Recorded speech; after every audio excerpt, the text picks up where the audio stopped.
చూసుకోండి. సరేనా? స్థిత అంటే ఏమిటి? ప్రతిష్ఠిత. ప్రతిష్ఠిత అంటే ఏమిటి? ఇక్కడ దేవుణ్ణి ప్రతిష్ఠ చేసుకున్నామన్నామా? దేవుణ్ణి ఇక్కడ ప్రతిష్ఠ చేసామన్నామా? దేవాలయంలో రోజు మళ్ళా తిరుగుతుంటాడు ఆయన.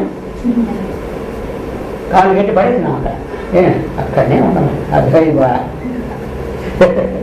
ప్రతిష్ఠ చేసేసిన ఆయన ముందుకెళ్ళడానికి లేదు, వెనక్కి వెళ్ళడానికి లేదు, ఇట్లానే కుదరదు. ఎంత బందికాలంలో పెట్టినట్టు దేవుడిని. రాత్రి మనమే ఫ్యాన్ వేసుకుంటాం, ఆయన ఎండాకాలంలో కూడా బిగించేస్తాం. ఎవడైనా కొట్టి మన వడ్డాను లాగేస్తారు. ఇప్పుడు ఎంత ఉడికిపోతున్నాడు ఆయన? అదే ఈ ఆలోచన ఉంటుందా? అందుకే హరే రామ హరే కృష్ణ వాళ్ళు ఏం చేస్తారంటే చక్కగా ఒక ఫ్యాన్ వేస్తారు. ఒక వేల స్వామి వారు మధ్యలో నిలుస్తారేమో అని మంచినీళ్ళు పెట్టి అక్కడ మూత పెట్టి మన భక్తికి వారి భక్తికి ఇదే తేడా. అయితే ఆ పూజారికి డబ్బులు ఇచ్చేస్తే ఆయనకి డబ్బులు తక్కువ అది అసలే తీరు అక్కడ. ఏంటంతా ఇదేం డబ్బులు సరిగ్గా ఇస్తారా నేను చేస్తే? అర్థమైందా? ఇక అక్కడ చెత్త అలాగే ఉంటుంది, ఈ చెత్త ఇలాగే ఉంటుంది, ఇది అలానే ఉంటుంది, కళ్ళు అవుతూనే ఉంటుంటాయి. పోయింది కదా భక్తికి. కొత్త వచ్చిన కానీ తొందరగా ఎప్పుడు కట్టే ముందు వస్తారు. మీరు ఎలా లేదు తాళాలేదు. అర్థమైందా? ఎవరి దగ్గరే కూర్చుంటాడు. ఎక్కువ గంట ముందు రాకూడదు. అదే 100 రూపాయలు పెట్టామనుకోండి, వెంటనే పర్లేదులే నాకు ఎప్పుడు అలాంటి మీరు కూర్చోండి. అర్థమైంది కదా? ఇక ఇవన్నీ చూస్తుంటాడు అక్కడ కూర్చొని ఇది పోలైనా ఇది కుదరదు. మన భక్తులు పరిస్థితులు తీసుకోవాలనుకుంటాడు అనుకోండి, కూర్చోడే పెద్ద చేసాక సిమెంట్ అంటే ఇది మొత్తం. అర్థమైంది కదా? సరే, మొత్తం ప్రతిష్ఠిత అంటే ఏమిటి? స్థిత ప్రతిష్ఠిత. ఏం ప్రతిష్ఠిత అంటే అహమస్మి పరం బ్రహ్మ. స్థిత ప్రతిష్ఠిత కూడా చెప్తాడు కదా. స్థిత ప్రతిష్ఠిత ఎలా ఉన్నాడు? అహమస్మి పరం. అహం పరం బ్రహ్మ అస్మి, నేను పరబ్రహ్మని ఉన్నాను అన్నటువంటిది స్థిర ప్రతిష్ఠితగా ఉంచుకున్నాడు. ఇటువంటి ప్రజ్ఞ యస్య ఎవరికి, వాళ్ళ స్త్రీలు కానీ పురుషులు కానీ బ్రాహ్మణులు కానీ అబ్రాహ్మణులు కానీ బాలురు కానీ వృద్ధులు కానీ ఇటువంటి ప్రజ్ఞ ఎవరికి ఉంటుందో వాడే స్థిత ప్రజ్ఞ. స్థిత ప్రజ్ఞ అంటే మొక్కలో స్థిత ప్రజ్ఞ అంటే అదే ఇది. స్థిత అంటే పరం బ్రహ్మాస్మి అహం, నేను. మహావాక్యంలో అనుభవవాక్యం ఇది. అదే ఈ స్థితి. మరి ఈ స్థితి స్వరూపంలో ఉండి ఇప్పుడు అదే స్థితిలో బోధించేవారు ఎవరైతే రమణ మహర్షి గారు.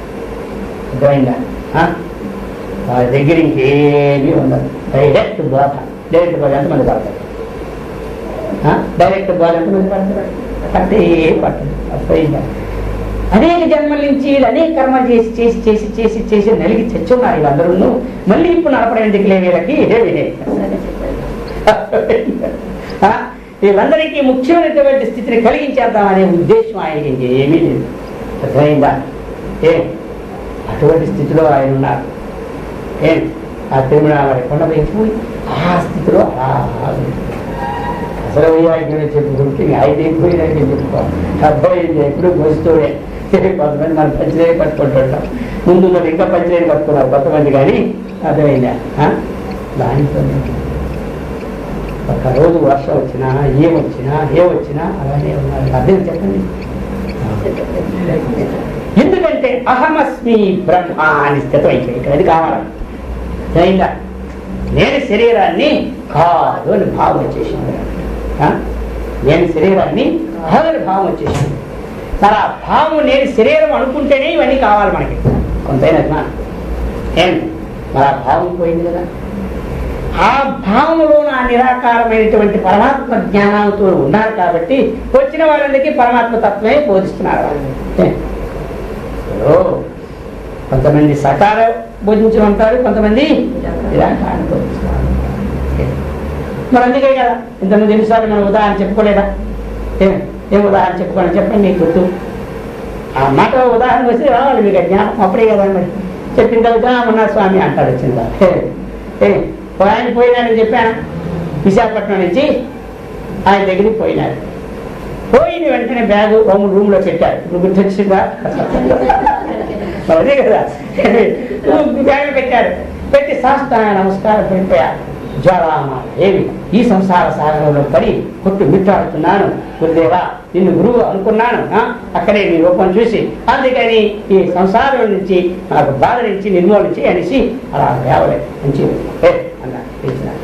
సరే పెంచిన తర్వాత వెళ్ళే వారికి ఏం బాధ ఉంటుందో తెలుసా, స్నానం చేయలేదు, ఏ రూమ్ లేదు, ఈ స్థితిలో ఉండిపోతారు. కానీ ఒకటే అన్నం మాటలు వెంటనే ఆయన నా ఇది చాలా పని తప్పించున్నాడు కాబట్టి లేట్ చేయకూడదని చెప్పి, ఆయన నువ్వు ఎక్కడి నుంచి వచ్చావో అక్కడికి తొందరగా వెళ్తే నీకు మోక్షం వెళ్ళిపోతున్నావు. వెంటనే చెమట కారిపోయి మొత్తం వేలేసుకుని అప్పుడే యాక్షన్ చేస్తున్నాడు. నీ స్వామి ఎంతో గురువు అనుకో, నేను ఇక్కడికి వస్తే నువ్వు ఎక్కడి నుంచి వచ్చి అక్కడ పోమంటున్నాడు ఈయన అనుకున్నాడు. ఈయన స్వామి నేను తిరిగి రిజర్వేషన్ తీసుకొని క్షమించండి అన్నాడు. పోయిందా నేను చెప్పిన వాక్యం ఆవగించి కూడా పట్టినట్టు లేదు. సరే ఇంకెందుకు ఈ గొడవ, నాయనా వచ్చి మంచి రూమ్ ఇచ్చి చక్కగా స్నానాలకు నీళ్ళు పెట్టి అన్ని ఏర్పాట్లు చేసి భోజనాలు పెట్టి తర్వాత కలుద్దామన్నాడు. అయితే అది ఇంకేం చేస్తారు మళ్ళీ మళ్ళీ ఇదే. కానీ ఇప్పుడు ఆయన దగ్గరికి వచ్చినాడు ఎవరు ప్రతాపయ్య. రామకృష్ణ అని ఇందులోనే ఉన్నావా ఇంకా అన్నాడు. ఆయన మొహం తిరిగిపోయాడు. ఎవరికి ఏమిట్రా ఇందులో ఉన్నావంటున్నాడు, ఇదే జగత్ ఇదే అమ్మవారి శాశ్వతం నేను నమ్ముకుంటే ఇందులోనే ఉన్నావంటున్నాడు. ఆహా ఏమిటిది, నేను ఉన్న దాంట్లో ఉన్నాను అన్నాడు ఆయన. ఎవరు దాంట్లో ఉన్నా, నువ్వు ఉన్న దాంట్లో ఉండలేదే, నేను విడిచిపెట్టిపోవడం నేను పోయేవాడిని కాదన్నాడు. ఎవరు విడిచిపెట్టిపోతే మనం కొడతారా తిడతారా ఏం పోయేస్తారో అని ఈ కొంత భయం కాదు. నీ పని అయిపోయిందయ్యా ఇంతవరకును, కాబట్టి నువ్వు తెలుసుకునే జ్ఞానం ఒకటి చెప్పడానికి నేను వచ్చాను అన్నాడు. వచ్చిన వాడిని అతిథిదేవో బాధ పూజించాలి కానీ వచ్చిన వాడు పొమ్మన్నా ఒక బాధ, పొమ్మకపోతే ఇంకో బాధ. ఈయనేమో ఇందులో ఉన్నామంటే రోజు నన్ను ఇందులో ఉన్నామని ఎంత తింటారో, పోయా అంటే పోవడం అంతవే పొమ్మన్న బాగుంటుంది వచ్చిన వాడిని అనుకోండి. సరే ఉండండి ఊరకరారు మహాత్ములు అని చెప్పి ఈ సాయంకాలం అమ్మవారు వస్తారు. అమ్మవారి దగ్గర నీ సంగతి నా సంగతి తెలుసుకుంటాను, అర్థమైందా ఎందుకు వచ్చినావని చెప్పి సాయంకాలం అమ్మగారు వచ్చారు. అమ్మగారు రాగానే అంతకుముందు చక్కగా పండ్లు పట్టుకొని రెడీ ఉండేవాడు. ఇది పండులే పలాలే, ఆ పండ్లు అక్కడ వహిస్తున్నాడు. ఏమి అడిగితే అంతే కదా, అమ్మగారు ఉంటే అన్ని పనులు చేసి పెడతారు. కానీ కాస్త కోపం వచ్చిందంటే ఇంకా గురువు గారి పడి గురువు గారే, భర్త గారి పడి భర్త గారే, అర్థమైందా. సరేలే మీరందరూ అంటారు కారనుకోండి, అన్ని మీ మీద భావించుకోకండి, అర్థమైందే. కాబట్టి ఇక ఏమైంది ఏమైంది కదా భర్తగారు చచ్చిపోయేస్తాడు. వచ్చేవాడు. సరే అమ్మగారు సాయంకాలం ప్రత్యక్షమైనారు. ఇంట్లో అమ్మగారు రావాలని పండించేవాడు కదా. అమ్మ ఒక మాట చెప్పన్నారు, ఈరోజు నాకు విడాకు ఇచ్చినట్టే ఉందనుకుంది ఎవరు, ఎందుకని ఒక మాట చెప్పి ఎప్పుడు అన్నాడు అర్థమైపోయింది. అమ్మగారు కాపాడి తెలీదా, రోజు కుర్రవాడితో స్నేహంతో ఉన్నాడు, వాళ్ళనే మాటలు పెట్టి మనకి అర్థం అయిపోదు. వెంటనే అమ్మగారు అన్నారు, నీకన్నా ఇంకొకరు అతిరిక్త ఉన్నారా లేదు చెప్పు ముందు అన్నాడు. ఇంట్లో ఇంత కోపం కడుగుతున్నాడు, ఒక దెబ్బలో మారిపోయినాడు ఇంట్లో అనుకున్నాడు. అప్పుడు మరి కరెక్ట్గా చెప్పాలి కదా. ఇప్పుడు ఎంతవరకు మా అమ్మోడు ఉంటే అంత పుంజుకోవచ్చు కానీ నేను అది చదువుతున్నప్పుడు ఏం చెప్పాలి మరి. సరే నాయన నాకంటే వేరే ఒకటి ఉందా ఉందా ఉంటే ఇంత మోసమా నాకు ఇంతవరకే చెప్పొద్దు ఆయన. ఈరోజు వచ్చింది అనుకున్నాడు ఎవరు అమ్మగారు. ఇక వెంటనే అయితే మరి ఏంటది అంటే, నన్ను ఎవరైతే చింతిస్తుంటారో ధ్యానిస్తుంటారో పూజిస్తుంటారో వారికి నేను ఈ విధంగా ఏమి ప్రత్యక్షమి వారి కోరికలన్నీ తీరుస్తూ ఉంటుంటాను.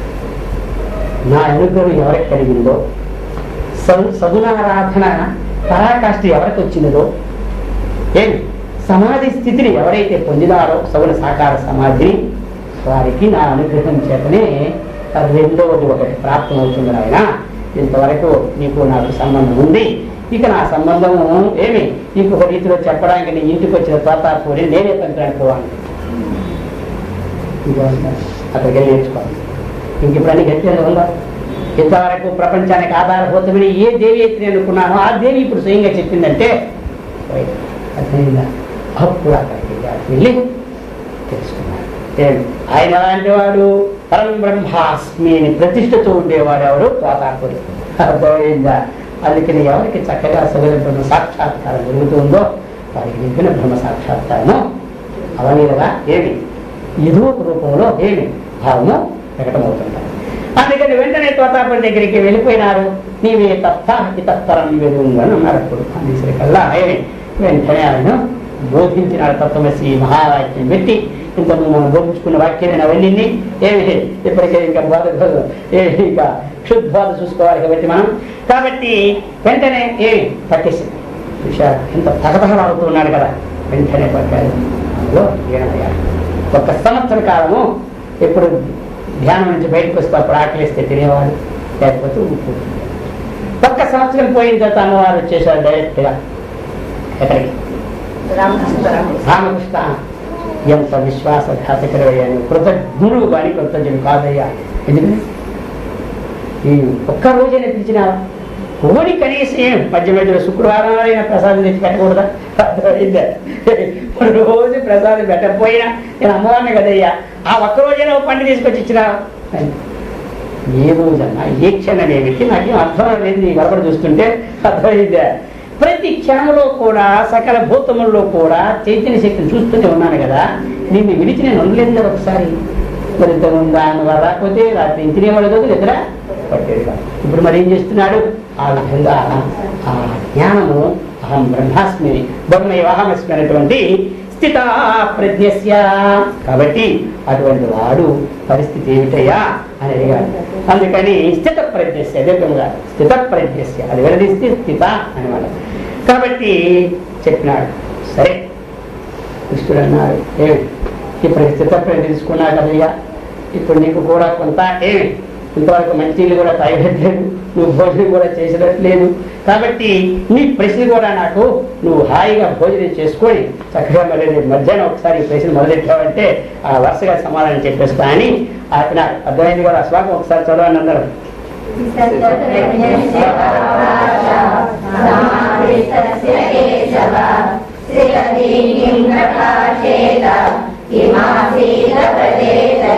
అందుకని అర్జునుడు కూడా ఆలోచించినాడు, మరీ ఎక్కువ శ్రమపెట్టదు బాగోలేదు ఇప్పటికే.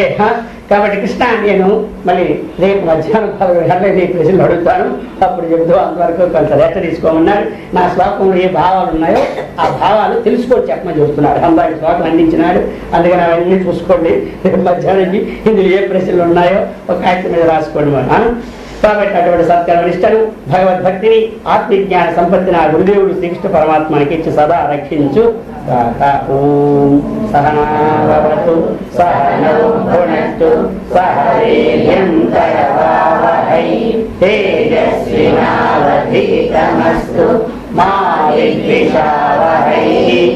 ఓం శాంతి శాంతి శాంతి. హరి ఓం తత్సత్. ఓం లోకాః సమస్తాః సుఖినో భవంతు.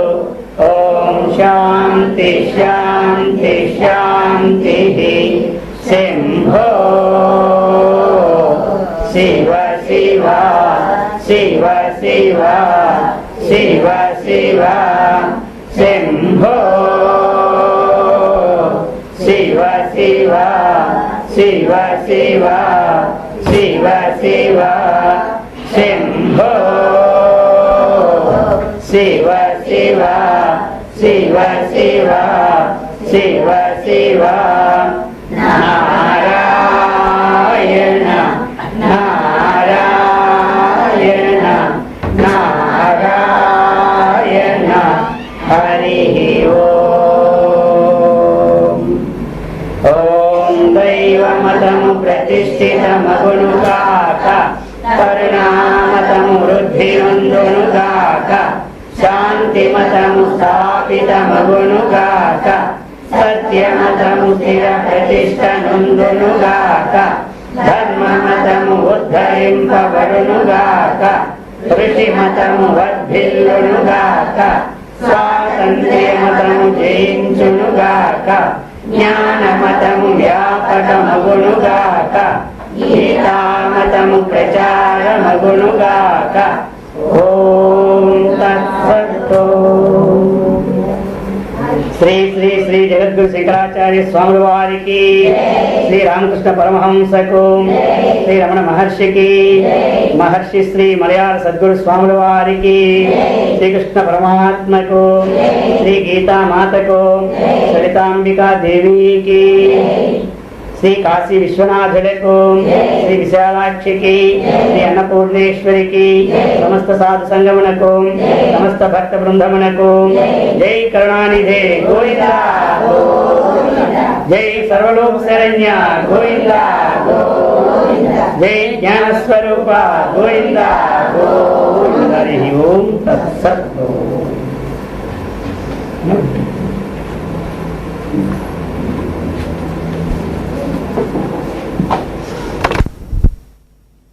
వేదాంత పంచదశిలో తత్వవివేక ప్రకరణాన్ని మనం చెప్పుకొని వస్తూ ఉన్నాం. ఈ తత్వ వివేక ప్రకరణంలో నేను 43వ సూత్రాన్ని వివరించుకున్నాం. 43లో పరాత్మనోరేవం యుక్త్యా సంభావితైకతా తత్వమస్యాది వాక్యైః సా భాగత్యాగేన లక్ష్యతే. పర అపర. పరము అంటే ఏమనుకున్నాం, అపరం అంటే ఏమనుకున్నాం నిన్న.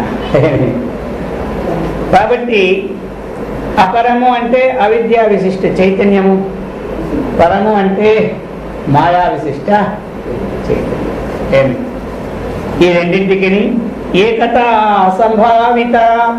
ఏకత్వం అనేది సంభావితమే గాని అసంభావితము.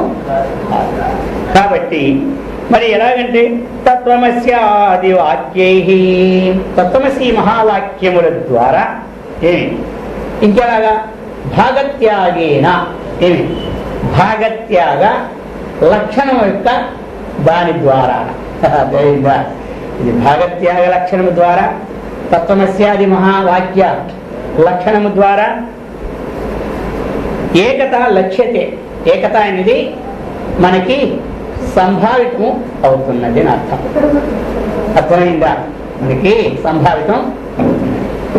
అందుకని మరి ఎట్లా అంటే ఈ విధంగా తత్వమసీతి మహావాక్యార్థ జ్ఞానస్య తదాది పదార్థ జ్ఞానపూర్వకాత్తు తత్పదస్య వాచ్యార్థం తావదాహ. పూర్వం మనం సందర్భం వచ్చింది కాబట్టి అప్పుడు చెప్పుకున్నా. ఇప్పుడు శ్లోక రూపంలోనే చెబుతున్నారు ఆయన తత్వమసి మహావాక్య సంబంధంగా. 44వ శ్లోకం చెప్పబోతున్నాడు ఈరోజు. జగతో యదుపాదానం మాయామాదాయ తామసీ నిమిత్తం శుద్ధ సత్వాం తాముచ్యతే బ్రహ్మ తద్గిరా. జగతః యదుపాదానం మాయామాదాయ తామసీ నిమిత్తం శుద్ధ సత్వాం తాముచ్యతే బ్రహ్మ తద్గిరా. చెప్తున్నారు జగతః యత్ ఉపాదానం మాయాం ఆదాయ తామసీ నిమిత్తం శుద్ధ సత్వాం తాం ఉచ్యతే బ్రహ్మ తద్గిరా. దీని ద్వారా మనకి చెప్పబోయినటువంటి తాత్పర్యం ఏమిటంటే యతు సచ్చిదానంద లక్షణం బ్రహ్మ. బ్రహ్మ బ్రహ్మ లక్షణం ఏమిటంటే సత్తు చిత్తు ఆనందం. ఇది సచ్చిదానందం.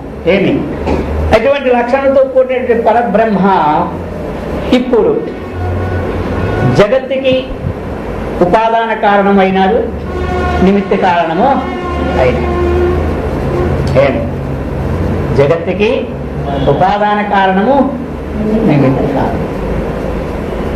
ఉపాదాన కారణము లోకములో ఒకటి ఉంటుంది.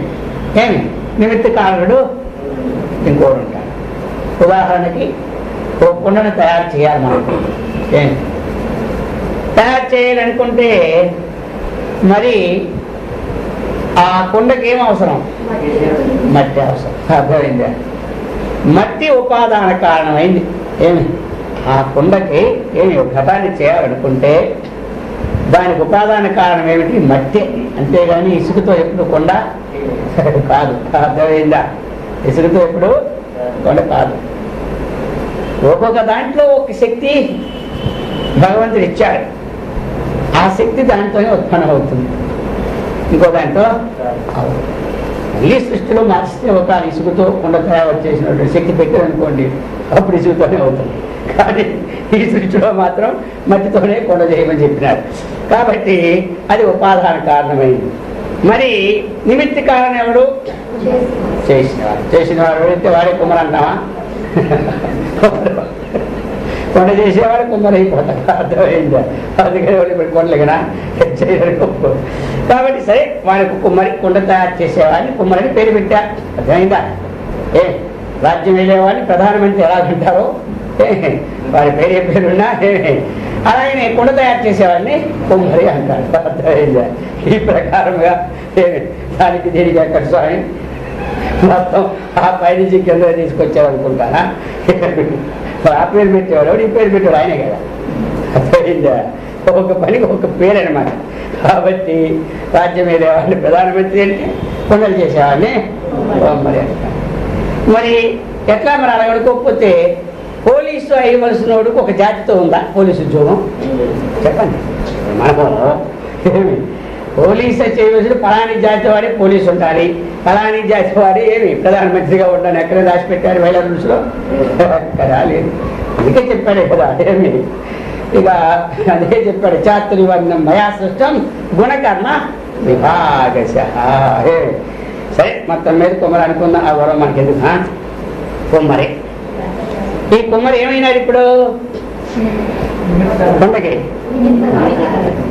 ప్రధానంగా నిమిత్త కారణం కుమ్మరి. ఇంకా నిమిత్త కారణం కొన్ని ఉన్నా ఏమి, ఆ దండము నిమిత్త కారణమే, ఆ చక్రము నిమిత్త కారణమే. అయినా సరే అక్కడి నుంచి ఏమిటి వాడికి మెయిన్ అవుతాడు, అసిస్టెంట్ కొన్ని ఉన్నట్టుగా మెయిన్ అనమాట. ఏమిటి వాడికి ఎంత అసిస్టెంట్ ఉంటారు, పిఓ అలా ఉంటుంది, పిఏ అలా ఉంటుంది. సరే మొత్తం మీద ఈ రెండు ఉంటేనే పని అవుతాయి. మరి భగవంతుడు ఏమి ఈ జగత్తుకి అతనే నిమిత్త కారణుడు, అతనే ఉపాదానం. మరి ఏ ఉపాదానం అయింది, ఏది నిమిత్తం అయింది ఈ శ్లోకంలో చెప్తున్నారు. జగతః ఉపాదానం మాయాం తామసీం మాయాం ఆదాయ. ఏమి ఉపాదాన కారణుడైనా అర్థమైందా? తమో గుణముతో సంబంధించిన మాయం తీసుకున్నారు. అంటే మలిన సత్వ ప్రధానాన్ని తీసుకొని తమో గుణ ప్రధానం అంటే మాయాం ఆదాయ ఉపాధిత్వేన స్వీకృత్య. అర్థమైంది కదా? దానిని ఉపాదాన కారణంగా తీసుకున్నారు. దేనిని? తమోగుణ ప్రధానమైనటువంటి మాయను అంటే మలిన సత్వ ప్రధానాన్ని ఉపాదానంగా తీసుకుని జగత్ చరాచరాత్మకస్య. నేను జగత్తులో చరము ఉంది, అచరము ఉంది. చరం అంటే కదిలే, కదిలినటువంటి చరం. ఇక్కడి నుంచి అక్కడ అడుగు వేస్తే అది చరమే అనమాట. అలాగనే అచరం అంటే కదలనే, చెట్లు కొండలు, ఈ రెండు కథలు. అర్థమైంది కదా? ఇంకా కథలు అంటే చెప్పండి పర్వాలే. చెట్లు కొండలు ఇత్యాదులన్నీ కథలు. ఇక మనుష్యులు, మృగాలు, పశువులు, దేవతలు, బ్రహ్మాది దేవతలు కూడా కదులుతూనే ఉంటాయి. వీళ్ళందరూ కూడా చరముడే. మరి ఏం చేశాడు మరి అతను? ఉపాదాన కారణాన్ని తీసుకుని ఈ జగత చరాచరాత్మకస్య కార్యవర్గ. ఇవన్నీ కార్యవర్గం. అర్థమైంది కదా? కార్యం అన్నమాట. ఇదంతా కూడా కర్తం యోగ్యం కార్యం. ఇదంతా కార్యం. కాబట్టి ఈ కార్యవర్గ సమూహం అన్నమాట. అనేక రకాలు అండజములు, బుద్ధిజములు, శ్వేతజములు, జరాయుజములు. ఏమి ఆ ప్రకారముగా ప్రకృతికి ఏది సంబంధం ఈ కార్యవర్గం అంతా కూడా ఉపాదానం అధ్యాసాధిష్టానం. అది అర్థమైంది కదా? కాబట్టి ఈ కార్యవర్గస్య ఉపాదానం ఇది. ఇది ఎవరు మరి? ఆయనే. ఏమి ఈ తామసీం ప్రకృతిని తీసుకుంటూ ఉపాదాన కారణంగా చేసుకున్నారు. ఏమి ఇక చెప్తున్నాడు. నిమిత్తం శుద్ధ సత్వాం తాముచ్యతే బ్రహ్మ. శుద్ధ సత్వం అంటే విశుద్ధ సత్వ ప్రధానం తాం ఉపాదేన స్వీకృత్య అంటే నిమిత్త కారణంగా తీసుకొని శుద్ధ సత్వాన్ని నిమిత్తంగా తీసుకున్నాడు, మలిన సత్వాన్ని ఉపాధిగా తీసుకున్నాడు. ఈ యొక్క విశుద్ధ సత్వ ప్రధాన తాం ఉపాధిత్వేన స్వీకృత్య నిమిత్తం ఉపాదానాది విజ్ఞం కర్తుం భవతి.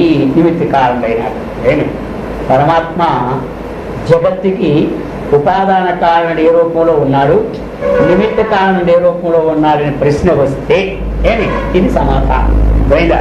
ఇందులో 44వ తత్వైక ప్రకరణంలో 44వ శ్లోకము సమాధానం అన్నమాట. ఇది ప్రమాణం ఉండాలి కదా, అందరూ కూడా విచారించి రాసినటువంటి కదా ప్రమాణం అన్నమాట. ఉపాదాన కారణం ఆయనే, నిమిత్త కారణం అదే. మరి యథా అంటే యథా ఉదాహరణకి లోత తంతుడి ఉదాహరణ అన్నమాట. నేను లోకంలో ఇప్పుడు చెప్పింది ఏమిటంటే దాష్టాంతిని ఎవరికి కనబడదు. ఏమి ఆ తామసీకృతి ఎక్కడుందో, ఏమి ఈ శుద్ధసత్వం ఎక్కడుందో ఈ రెండు కనబడవు. అంటే కార్యాన్ని బట్టి కారణాన్ని ఊహించాలి. లేదు కదా, కార్యాన్ని బట్టి కారణాన్ని ఊహిస్తున్నారన్నమాట. 14 మేటలు కట్టాడంటే వాడికి ఏది కార్యం, ధనవంతుడు ఏం చేస్తే కట్టాడు అని. మరి దేన్ని బట్టి మనం ఊహిస్తాము? ఈ కార్యమైనటువంటి మేడలను బట్టి, ఏమి మనం ఈ ఇంటిలో ఉన్నటువంటి వేషభాషలను బట్టి అర్థమైంది కదా. ఇవన్నీ చూస్తే ఏం ఊహించాలి? మరి ధనవంతులను ఊహించుకోవాలి కార్యాన్ని బట్టి కారణాన్ని.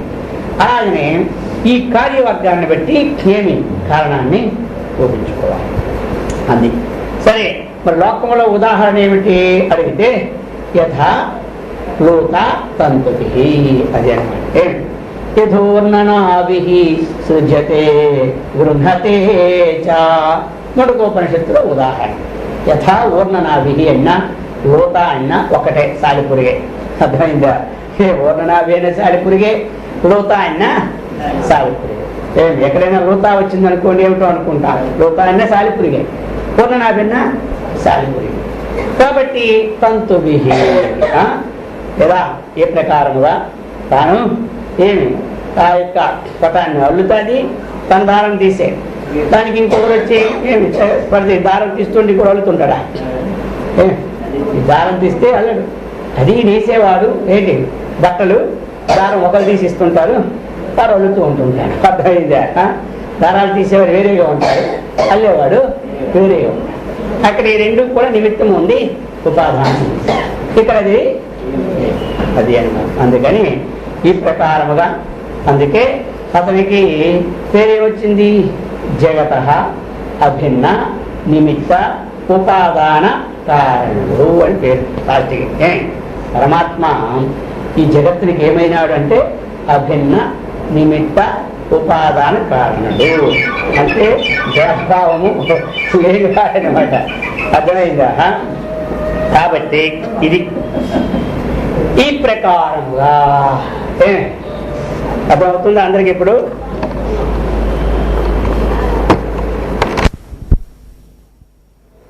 అభిన్న నిమిత్తోపాదాన కారణం ఏమి ఇదంతా వేదాంతం ఫండమెంటరీ అనమాట. అయిందా? ఎప్పటికైనా తెలుసుకోవాల్సిందే ఏమి అదే. కాబట్టి అదేదో ఇప్పుడే భగవంతుడు తెలిపిస్తున్నాడు. అర్థమైంది కదా, అది చెప్తున్నాడు అనమాట. సరే, ఈ ప్రకారంగా నిమిత్త ఉపాదాన అవిజ్ఞం కర్తుం భవతి. తద్ బ్రహ్మ నిమిత్త ఉపాదాన ఉభయ రూపం బ్రహ్మ. ఏమి అది బ్రహ్మ నిమిత్త ఏమి ఉపాదాన నిమిత్త కారణుడు, ఉపాదాన కారణుడు, ఉభయ రూపం కూడా బ్రహ్మ అయినాడు. తద్గిరా శ్లోకంలో చివరిలో తద్గిరా అన్నాడు. గిరా అంటే ఏమిటి? వాక్. గిరా అంటే వాక్, వాక్ అనమాట. గిరా అంటే వాక్. గీర్వాణి అంటాం. అనమాట. గీ వాక్గా కలిగినటువంటిది వాణి ఎవరు? సరస్వతీదేవి అనమాట. అందుకే గీర్వాణి అంటాం. కాబట్టి గీర్వా గీ శబ్దంలో గిరా అని అది అన్నమాట, తృతీయ ఏకవచనం. కాబట్టి గిరా ఏమి ఎవరు? తద్గిరా అన్నాడు శ్లోకంలో. తద్గిరా అంటే ఆ తత్వమస్య అది వాక్యముల ద్వారా ఇది లక్ష్యంపబడుతున్నది. అర్థమైందా? తద్గిరా అంటే ముందని చెప్పినారు కాబట్టి తత్ అంటే అది, గిరా అంటే ఆ వాక్యముల ద్వారా. ఏ వాక్యముల ద్వారా? గిరా అంటే వాక్కు, గిరా అంటే వాక్యం. దాన్ని బట్టి సందర్భాన్ని బట్టి మనం అన్వయం చేసుకోవాలి. అర్థమైంది కదా అది. కాబట్టి తద్గిరా తత్వమసి ఇది వాక్య శబ్దేన తత్పదేన ఉచ్యతే చెప్పినారు. ఇంతవరకు కూడా ఈ రెండు ఏమిటి? తత్పదం చేత ఏమి చెప్పినాడనమాట మనకి. ఇప్పుడు తత్వమసి వాక్యములో తత్పదం యొక్క వాచ్యార్థం ఇప్పుడు చెప్పింది రెండు ఏమిటి? తత్పదం యొక్క వాచ్యార్థం అన్నమాట. ఇక త్వంపదం యొక్క వాచ్యార్థాన్ని చెప్పబోతూ ఉన్నాడు. అర్థమైందా? ఈ 45 శ్లోకం ద్వారా యదా మలిన సత్వాం తాం కామకర్మాది దూషితాం ఆదత్తే తత్పరం బ్రహ్మ త్వంపదేన పదోచ్యతే. యదా మలిన సత్వాం తాం కామకర్మాది దూషితాం ఆదత్తే తత్పరం బ్రహ్మ త్వంపదేన తదా ఉచ్యతే. చెప్తున్నారు ఇప్పుడు ఈ 45 శ్లోకం ద్వారా చెప్పబోతున్నాడు. యదా ఇంతకుముందు చెప్పినాడు ఏమి? ప్రకృతిని ఉత్పత్తి చేసింది ఏం చేసినాడు? తమ ప్రధాన ప్రకృతి నుంచే ఉత్పత్తి చేశాడు. అయింది కదా? తమ ప్రధాన ప్రకృతి నుంచే అది ఉపాధిగా ఉండి శుద్ధ సత్వ ప్రధానంతో తాగడు అని. మరి ఇప్పుడు యదా మలిన సత్వాంతాం చెప్పినారు. యదా తదేవ బ్రహ్మ అంటే పూర్వోక్తు చెప్పినటువంటి బ్రహ్మయే యదా యస్యాం అవస్థాయాం.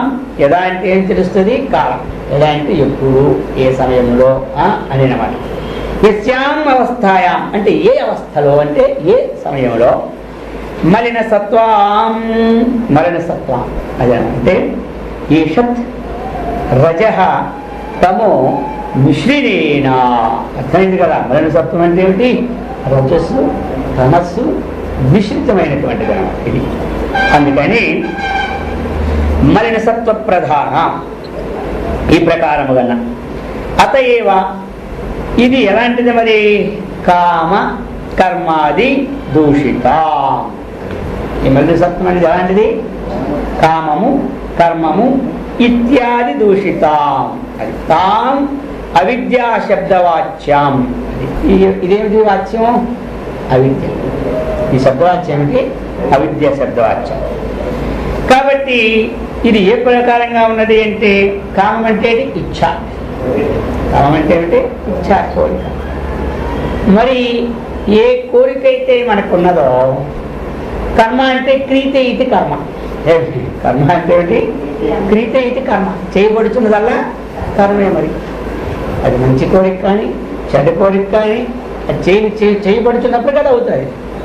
అర్థమైంది కదా? మరి కర్మ ఏమి? తినాలంటే చేతితో తీసుకుని నోట్లో పెట్టుకోవాలి, క్రియ కదా. అర్థమైందా? లేదు.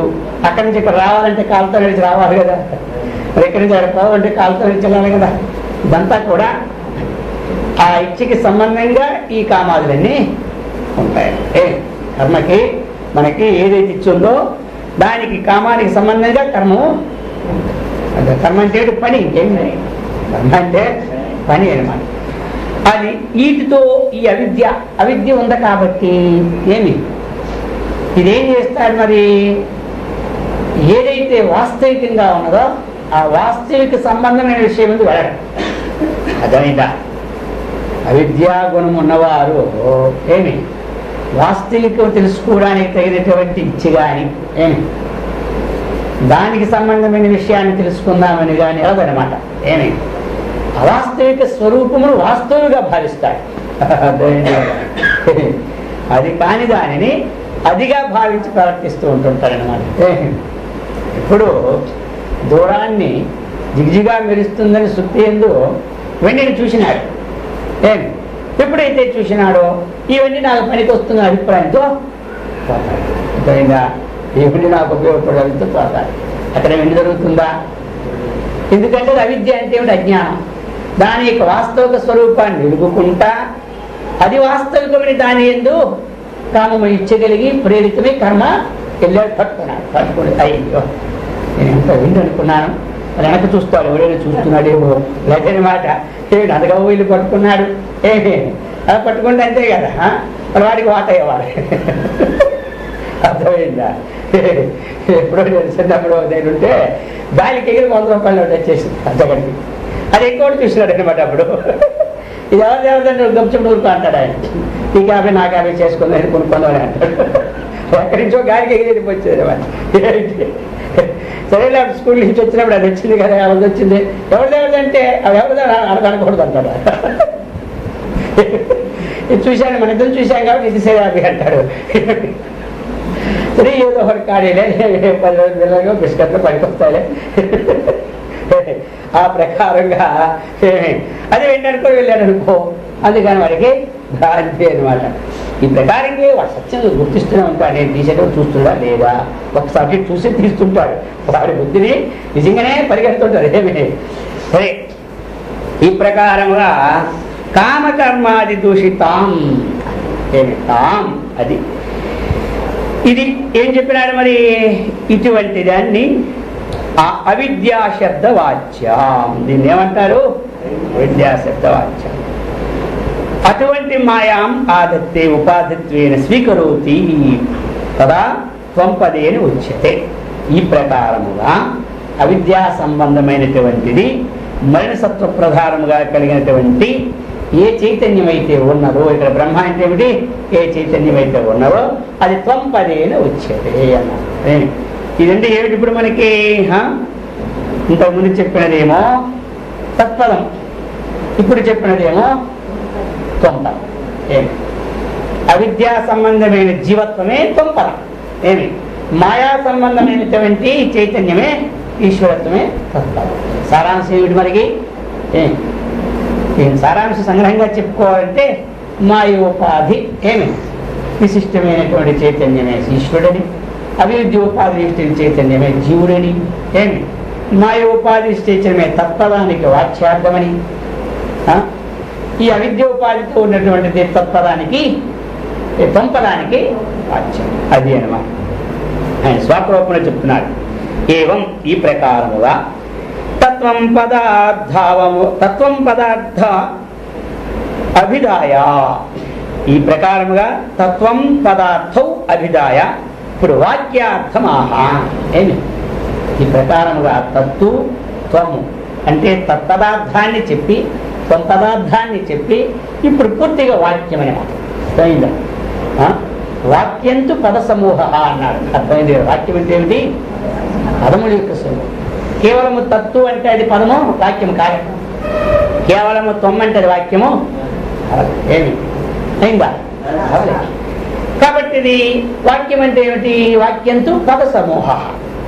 రాముడు అంటే వాక్యమైందా, అదే ఏమి దానికి ఇంకోటి ఉండాలి. పద సమూహానికి 2 వాక్యాలు ఉండాలి, 2 పదాలు ఉండాలి. పదాలు ఎన్ని ఉండొచ్చు, బహుపదం ఉండొచ్చు, కానీ 2 పదాలు ఉంటేనే వాక్యం అవుతుంది. అర్థమైంది కదా. రాముడు తినేను అంటే అది వాక్యం అయిపోయాయి. అర్థమైందా. రాముడు అంటే వాక్యము. అలాగని ఇంతకు పూర్వం మనకి పదానికి చెప్పినాడు, తత్పదానికి చెప్పినాడు, త్వంపదానికి చెప్పినాడు. ఇప్పుడు ఏం చెప్పబోతున్నాడు, తత్వం పదార్థం అభిదాయ. ఆ తత్వం పదార్థాన్ని చక్కగా చెప్పి ఇప్పుడు చెప్తూ ఉన్నాడు వాక్యార్థం ఆహా చెప్తున్నాడు 46వ శ్లోకం ద్వారా. త్రితైమపి తాం ముక్త్వా పరస్పర విరోధినీం అఖండం సచ్చిదానందం మహావాక్యేన లక్ష్యతే. ఎందుకంటే ఇది మనకి తత్వవేక ప్రకరణం కదా, దీని పేరే తత్వవేకం. అందుకని ఇది చాలా ఇంపార్టెంట్ అని తత్వవేకం అంటే. అర్థమైందా. త్రితైమపి తాం ముక్త్వా పరస్పర విరోధినీం అఖండం సచ్చిదానందం మహావాక్యేన లక్ష్యతే. ఇప్పుడు వాక్యార్థాన్ని, మహావాక్యార్థాన్ని కూడా లక్ష్యం చేస్తున్నారు. అంటే త్రితయీమపి తాం ఉక్త్వా, త్రితయీమపి తాం ముక్త్వా. ముక్త్వా అంటే విడిచిపెట్టి అని అర్థం. ముక్త్వా అంటే త్యక్త్వా అన్న, ముక్త్వా అన్న. ముక్త్వా అంటే విడిచిపెట్టి అని అర్థం. లెప్ అనమాట, అసమాపక క్రియ అంటారు. అర్థమైందా. ఈ క్రియ సమాప్తి కాలే, ఇది అసమాపక క్రియ. ముక్త్వా త్యక్త్వా ఏమి, అలాగనే పశ్యన్ శృణ్వన్ ఇవన్నీ ఏమిటి ఇలాగా. సరే, ఇక్కడ ఏమిటి ముక్తి అంటాం కదా. ముక్తి అంటే ఏమిటి, విడిచిపెట్టడం. ఇంకేమీ లేదా, నేను ముక్తిని అయిపోయినంటే అన్నీ వదిలిపెట్టేసాను అర్థం అనమాట. ఇంకేమీ లేదు. అర్థమైంది కదా. ఇంతవరకు అన్నీ పట్టుకున్నాను, ఈ రోజుతో ముక్తిని అయిపోయినానే అంటారు. అది త్రితయీమపి తాం ముక్త్వా త్రితయీమపి త్రిప్రకారమపి. ఇంతవరకు ఎన్ని చెప్పాడు మనకి? ఏమి అందులో 2 చెప్పాడు. ఇందులో ఏం ఉపాదాన కారణం దేని, నిమిత్త కారణమైన దాంట్లో 2 చెప్పాడు. చెప్పాడు కదా, 2 చెప్పాడు. తర్వాత ఇందులో 1 చెప్పాడు. ఇక్కడ చెప్పిన దాంట్లో తొంపదంలో 1 చెప్పాడు. ఏం చెప్పాడు? అది మలిన సత్వం చెప్పాడు. తొంపదంలో మలిన సత్వం. ఆ తత్వంలో 2 చెప్పాడు. ఏమి? ఒకటి తమోగుణ ప్రధానమాయ, ఏమి ఇంకా రెండవది సత్వ ఇది విశుద్ధ సత్వ, 5ది ఇది 2 అక్కడ అయింది, ఇక్కడ 1 అయింది. అందుకని ఈ శ్లోకంలో చెప్పాడు త్రితయీమపి తాం ముక్త్వా. ఏమి? ఈ 3 కూడా ఏమి విడిచిపెట్టి. ఎందుకు విడిచిపెట్టాలి?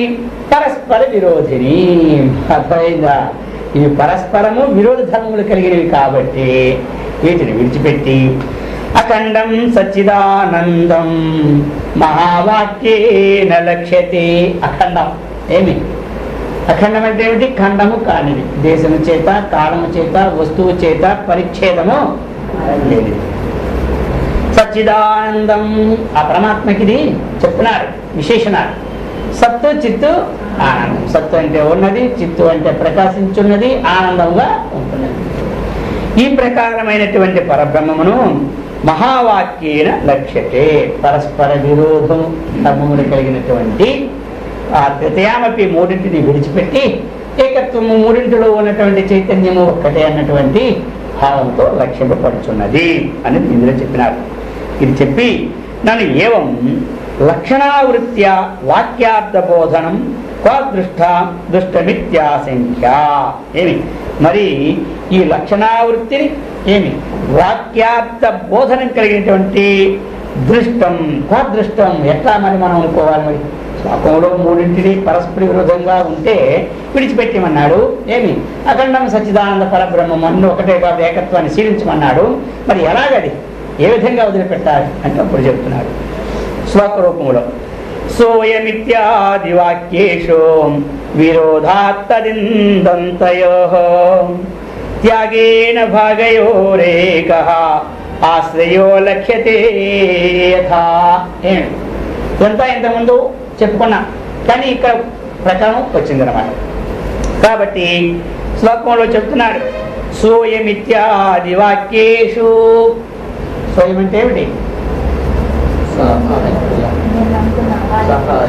స్వయం దేవదత్త ఇత్యాది వాక్యేషు. అదంతా పెడితే ఇక్కడ మళ్ళీ శ్లోకం ఎప్పుడు పెరుగుతుందని సోయం ఇత్యాది వాక్యేషు. ఏమి ఏమి సోయం అంటే స్వయం దేవదత్త. అది ఉదాహరణ. లేదు 10 సంవత్సరాల నాడు మనం ఎవరికో ఒకరికి భోజనం పెట్టినాము, అర్థమైందా? వచ్చాడు, ఇక్కడ భోజనం చేసి వెళ్ళిపోయినాడు. మళ్ళీ 10 సంవత్సరాల వాడు వచ్చినాడు. అప్పుడు ఏమంటా? అప్పుడు వచ్చాను కదండి, మీ పెద్దమ్మాయి గారు పెళ్ళి అయినప్పుడు వచ్చాను కదా, మీరు భోజనం పెట్టారు. వాడే వీడు. అర్థమైందా? అంటే అప్పుడు ఏమైనాడు మరి? అప్పుడు చిన్నమ్మాయి గారి పెళ్ళికి వచ్చినాడు, ఇప్పుడు పెద్దమ్మాయి గారి పెళ్ళికి వచ్చినాడు. చూడండి చెప్తున్నా. కాబట్టి వాడే వీడు. ఏమి ఆయన స్వయం దేవదత్తని పెట్టాడు, అందులో మనం కూడా ఇక్కడ తీసుకుందాం. ఏంటి ఈ ప్రకారంగా వాడే వీడు. అలాగనే సోయమిత్యాది వాక్యేషు. సోయం వాడే వీడు అనేటువంటి వాక్యములు ఎందు విరోధాత్ తత్తు ఇదంతయో త్యాగేనా. తత్ అది సహ, తత్ అంటే సహ, ఇదంత అయం అదనమాట. పదాలు మహత్వంగా అర్థం ఒకటే అనమాట. తత్ ఇదంతయో త్యాగేనా, అది త్యాగం చేత భాగయోరేకః పీతాభాగం ఏకః ఆశ్రయ లక్ష్యతే యథ. ఈ ప్రకారముగా విరోధ పదార్థాలను మనం తీసివేస్తే ఏమి లక్ష్యపడుతుందో ఆ ప్రకారాన్ని తెలుపుకున్నారు. అర్థమైందా? తెలుపమంటే ఎంత మరి లోకములో ఏదో ఉదాహరణ ఉండాలి కదా మనకి. అందుకని ఆయన చెప్పారు సోయం దేవదత్త ఇత్యాది వాక్యేషు తత్తు యదంతయోహో. తత్తు అంటే తదే తద్దేశకాల వైశిష్ట్య లక్షణయోహో. తత్ అంటే తద్దేశకాల వైశిష్ట్య లక్షణయోహో. తద్దేశ కాలం అంటే ఇంతకుముందు ఏం చెప్పుకున్నాం స్వామి దేవతలో, ఆ నదీ తీరము, ఆ కాలము, అది తద్దేశం. ఏమి కాశీలో మనం పుష్కరాలైనప్పుడు ఏమి అక్కడ ఆ కాలం వేరు, ఆ దేశం దాన్ని తత్ అంటారు. అవే పుష్కరాలు మనకి ఇక్కడ జరిగాయి అనుకోండి గోదావరిలో, ఈ కాలం వేరు, ఈ నది వేరు. అది అన్నమాట. ఈ రెండు విరుద్ధాంశములు, ఆ కాలము ఈ కాలము అనేటువంటిది విరుద్ధాంశం. ఈ రెండు విరుద్ధాంశం ఎవరెందు వ్యాపించి ఉన్నాయి? దేవదత్తులు ఏంది ఉన్నాయి కదా, దేవదత్తులు ఏంటి రెండు ఆరోపితమై ఉన్నాయి. ఏమి ఆరోపితమా శాశ్వతమా? ఆరోపితమే. ఏమి ఈ మారుతూనే ఉంటుంటాయి. ఏమి ఇక్కడి నుంచి నర్మదా దగ్గరికి వెళ్ళామనుకోండి, అప్పుడు మళ్ళీ ఈ ఆ నది ఆ తీరం మాత్రమే ఉంటుంది, కానీ ఈయన మాత్రం మారదు. అర్థమవుతుందా? ఈయన మాత్రం మారదు. అలానే ఆ తత్తు ఇదం మిగిలింది ఏమిటి? వాడే ఏం వాడే వీడు.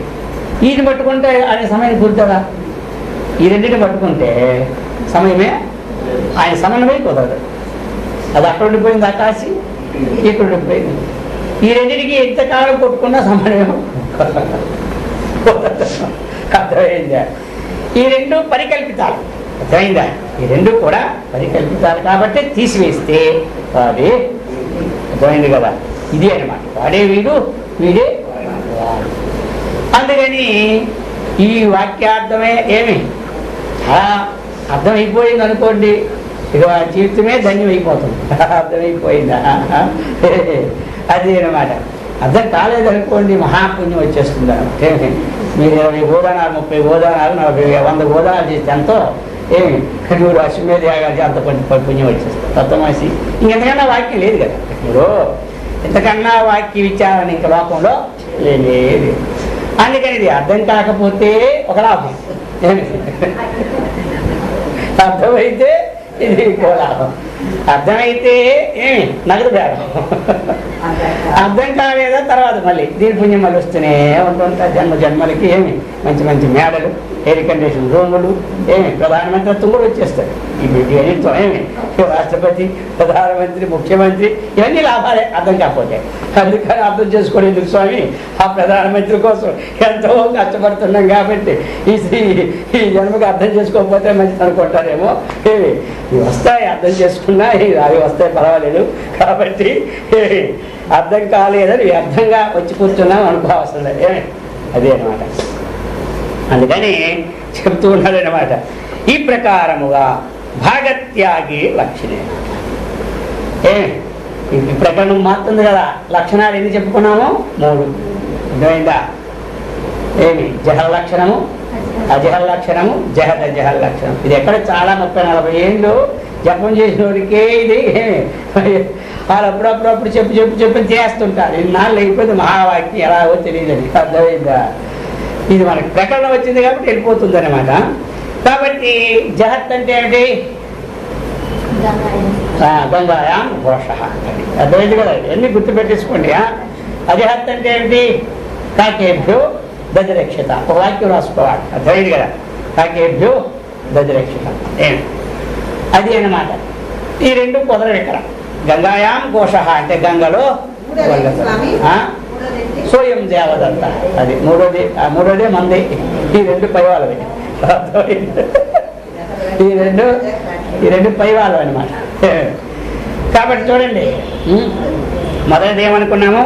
గంగాయా ఘోష అంటే ఏమిటి? గంగలో గొల్లపల్లి అని ఉంటుందా? అది గంగలో గొల్లపల్లి ఉంటుందా? అది ఎక్కడ ఉండదు. అందుకని ఏమనుకోవాలా? గంగ ఒడ్డుని గొల్లపల్లి. ఇప్పుడు ఏం విడిచిపెట్టామంటే వాచ్యార్థాన్ని పూర్తి విడిచిపెట్టాం. అది మీకు చెప్పడం ఇక్కడ. ఈ జహల లక్షణములో వాచ్యార్థం అంటే ఏం చెప్పినామో అదంతా విడిచిపెట్టేశాం. గంగలో గొల్లపల్లి ఉన్నదన్నమాట పూర్తిగా విడిచిపెట్టి ఇప్పుడు ఏం తీసుకున్నాం? గంగ ఒడ్డున ఉన్నదని తీసుకున్నాం. అదే ఇంకోటి ఇక్కడ అలాగ ఆ పూర్తిగా విడిచిపెట్టడానికి కుదరలే. ఇక్కడ ఈ సోయం మన యొక్క మహావాక్యంలో విరుద్ధాంశ పరిత్యాగంలో ఈ లక్ష్యం విడిచిపెట్టడానికి కుదరలే. అందుకని ఇది వదిలేసిన. ఎవరు అంటారు నువ్వు ఆ ఊరు మీదుగా వెళ్ళిపోరా అంటారు. అదే ఏమంటాడు?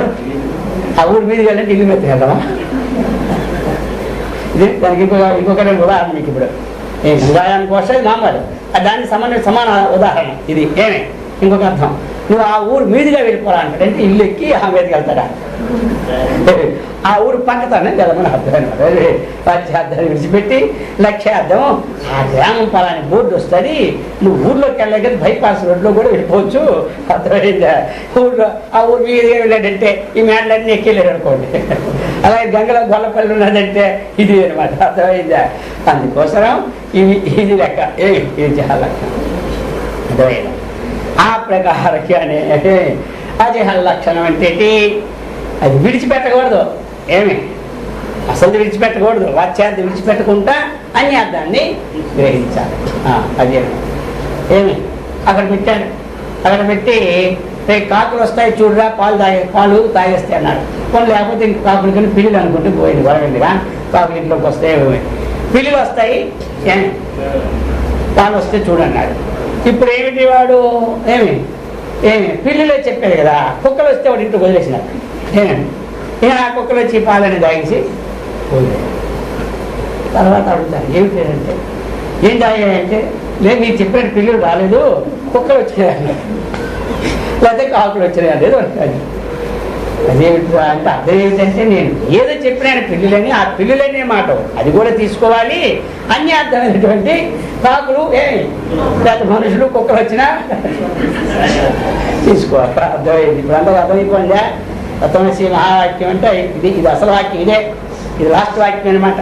అయినా ఇప్పుడు చెప్పేస్తున్నా, ఇప్పటికైనా మీకు అర్థమైపోద్దాం కాబట్టి అంటాడు. అందుకని ఇది అజహ లక్షణం. ఏ లక్షణం? ఇది ఇప్పుడు జహల్లక్షణంలో ఉన్నటువంటిది ఏమిటంటే, వాచ్యార్థాన్ని విడిచిపెడితే ఏమి సర్వజ్ఞత్వాది విశిష్ట చైతన్యము విడిచిపెట్టడానికి కూడదు. అజహల్లక్షణం సగం తీసుకొని సగం విడిచిపెట్టడానికి కూడా ఇందులో బ్రహ్మని విడిచిపెట్టి ఇంకొకటి లేదు ఇక్కడ, ఏమి లేదు. అందుకని జహల్లక్షణం అన్నారు. భాగత్యాగం కొంత విడిచిపెట్టి కొంత విడిచిపెట్టలేదు. ఏది విడిచిపెట్టాలంటే విరుద్ధాంశ. ఎలాగైతే ఏమి సూయం దేవదత్త అయిందా, అందులో విరుద్ధాంశం ఏంటంటే ఆ నదీ తీరం ఈ నదీ తీరం వదిలిపెట్టి ఆయన ఎలా తీసుకున్నాము, ఇక్కడ ఏమి మలిన సత్వ ప్రధానంగా తీసుకున్నటువంటిది చైతన్యం కాబట్టి దీనిని శుద్ధ సత్వంగా తీసుకున్నట్టు చైతన్యం ఆ మాయని రెండు తొలగించి చైతన్యమేకం ప్రజ్ఞాత ఏమి అది చెప్పేశాడు ఇక్కడికి. ఇక చెబుతున్నాడు ఇప్పుడు ఇక ఏవం దృష్టాంతం అభిదాయ దాష్టాంతికం ఊహ. ఇప్పుడు దాష్టాంతికం అన్వయం చేస్తున్నాడు. మాయా విద్యే వికాయైవం ఉపాధి పరజీవయో అఖండం సచ్చిదానందం పరబ్రహ్మైవ లక్ష్యతే చెప్తున్నాడు. మాయా విద్యే వికాయైవ ఇంతవరకు చెప్పేశాడు దృష్టాంతాలు. ఇప్పుడు అసలు విషయాన్ని ఏది వదిలిపెట్టాలో చెప్పేస్తున్నాడు. మాయా విద్యే వికాయైవ ఉపాధి పరజీవయో అఖండం సచ్చిదానందం పరబ్రహ్మైవ లక్ష్యతే చెప్తున్నాడు. ఇక మాయా విద్యే అర్థమైందా, ఈ రెండిని వికాయ మాయని అవిద్యని విడిచిపెట్టాలి. ఈ రెండు దేనికి సంబంధం? పరజీవయో, ఒకటి పరమేశ్వరుడు, రెండు జీవుడు. ఈ రెండింటిని సంబంధంగా ఉన్నటువంటిది ఈ రెండు అనమాట. ఈ రెండింటికి ఏమి సంబంధం అంది? మాయని అవిద్య, ఈ రెండిని వికాయ ఏవం ఉపాధి వికాయ. ఇక ఈ రెండు విడిచిపెడితే ఏమైపోయింది? ఆ పరమాత్మకిన్ని జీవాత్మకిన్ని అఖండం ఏమి ఇప్పుడు ఇది భిన్నము అది భిన్నము అనుకునేటటువంటిది. ఖండం అంటే భిన్నము, అఖండం అంటే అఖండం అంటే ఏకత్వం. ఖండము కానిది అఖండం. ఇంతకుముందు ఖండంగా తీసుకున్నా ఇది జీవుడు ఇది ఈశ్వరుడు, ఆ మాయను బట్టి అవిద్యను బట్టి ఈ రెండింటిని ఇప్పుడు మనం తీసేసాం. అర్థమైందా?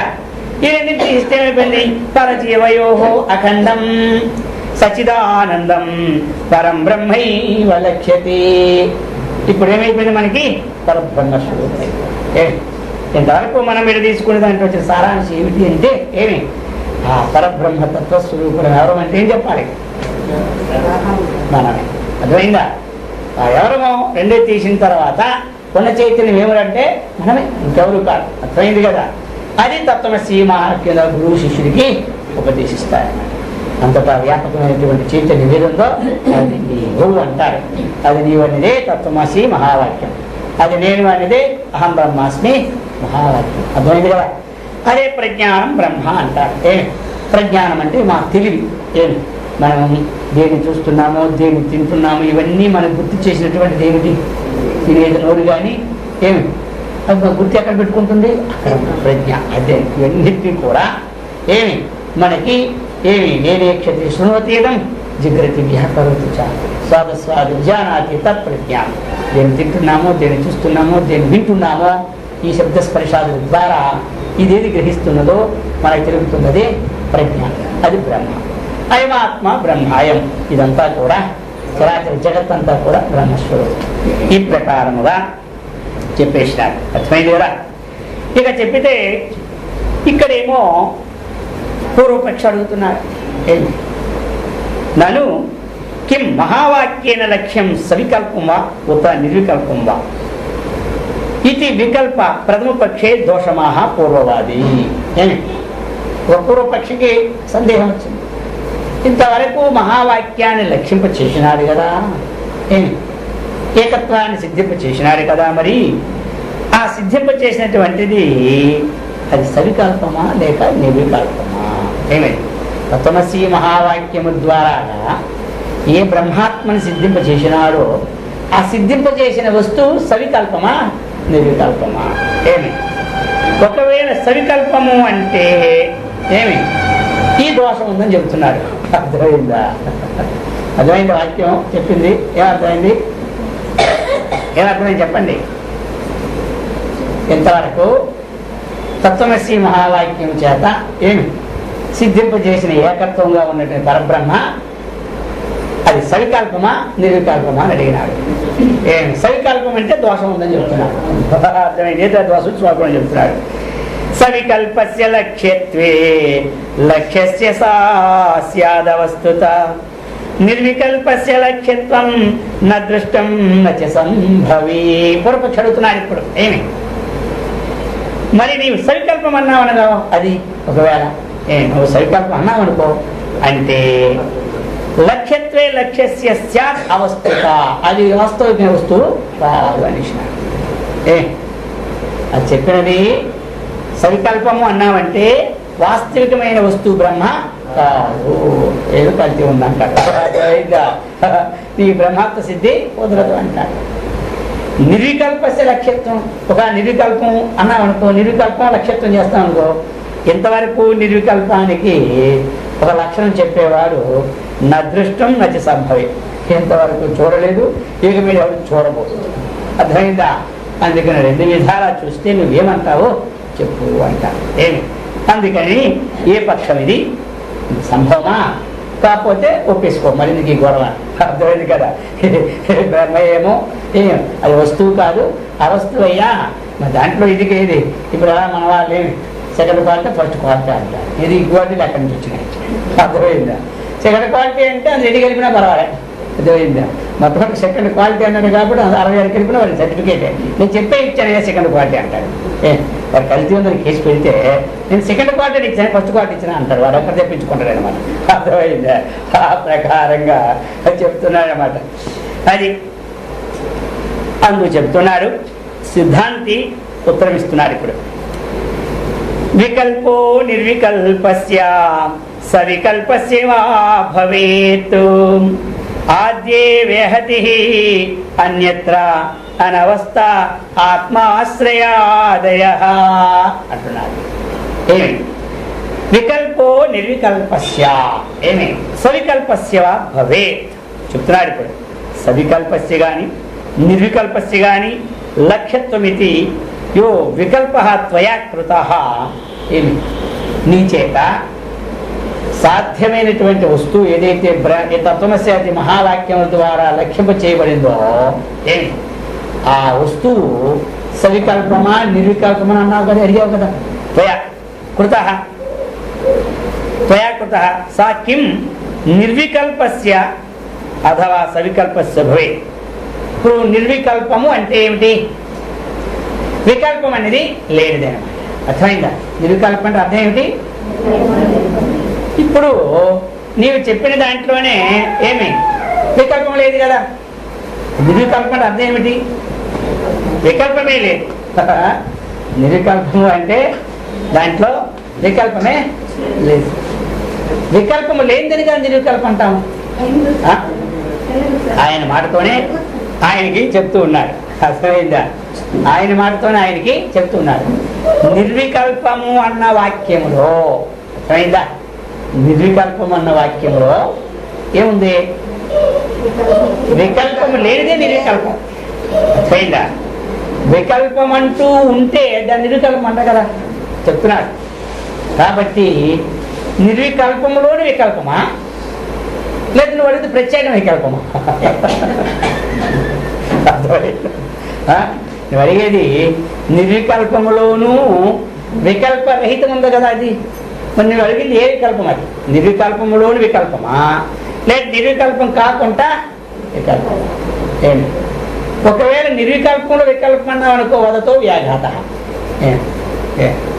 మమ చిక్వా నాస్తి అంటాడు ఎవడైనా. అర్థమైందండి? ఇప్పుడు ఎవడైనా చెప్తాడా? చెప్తున్నాడట నాకు నాలుక లేదండి అంటున్నాడట. ఏమర్థమైంది? నాకు అంటే ఏమర్థమైంది? ఇప్పుడు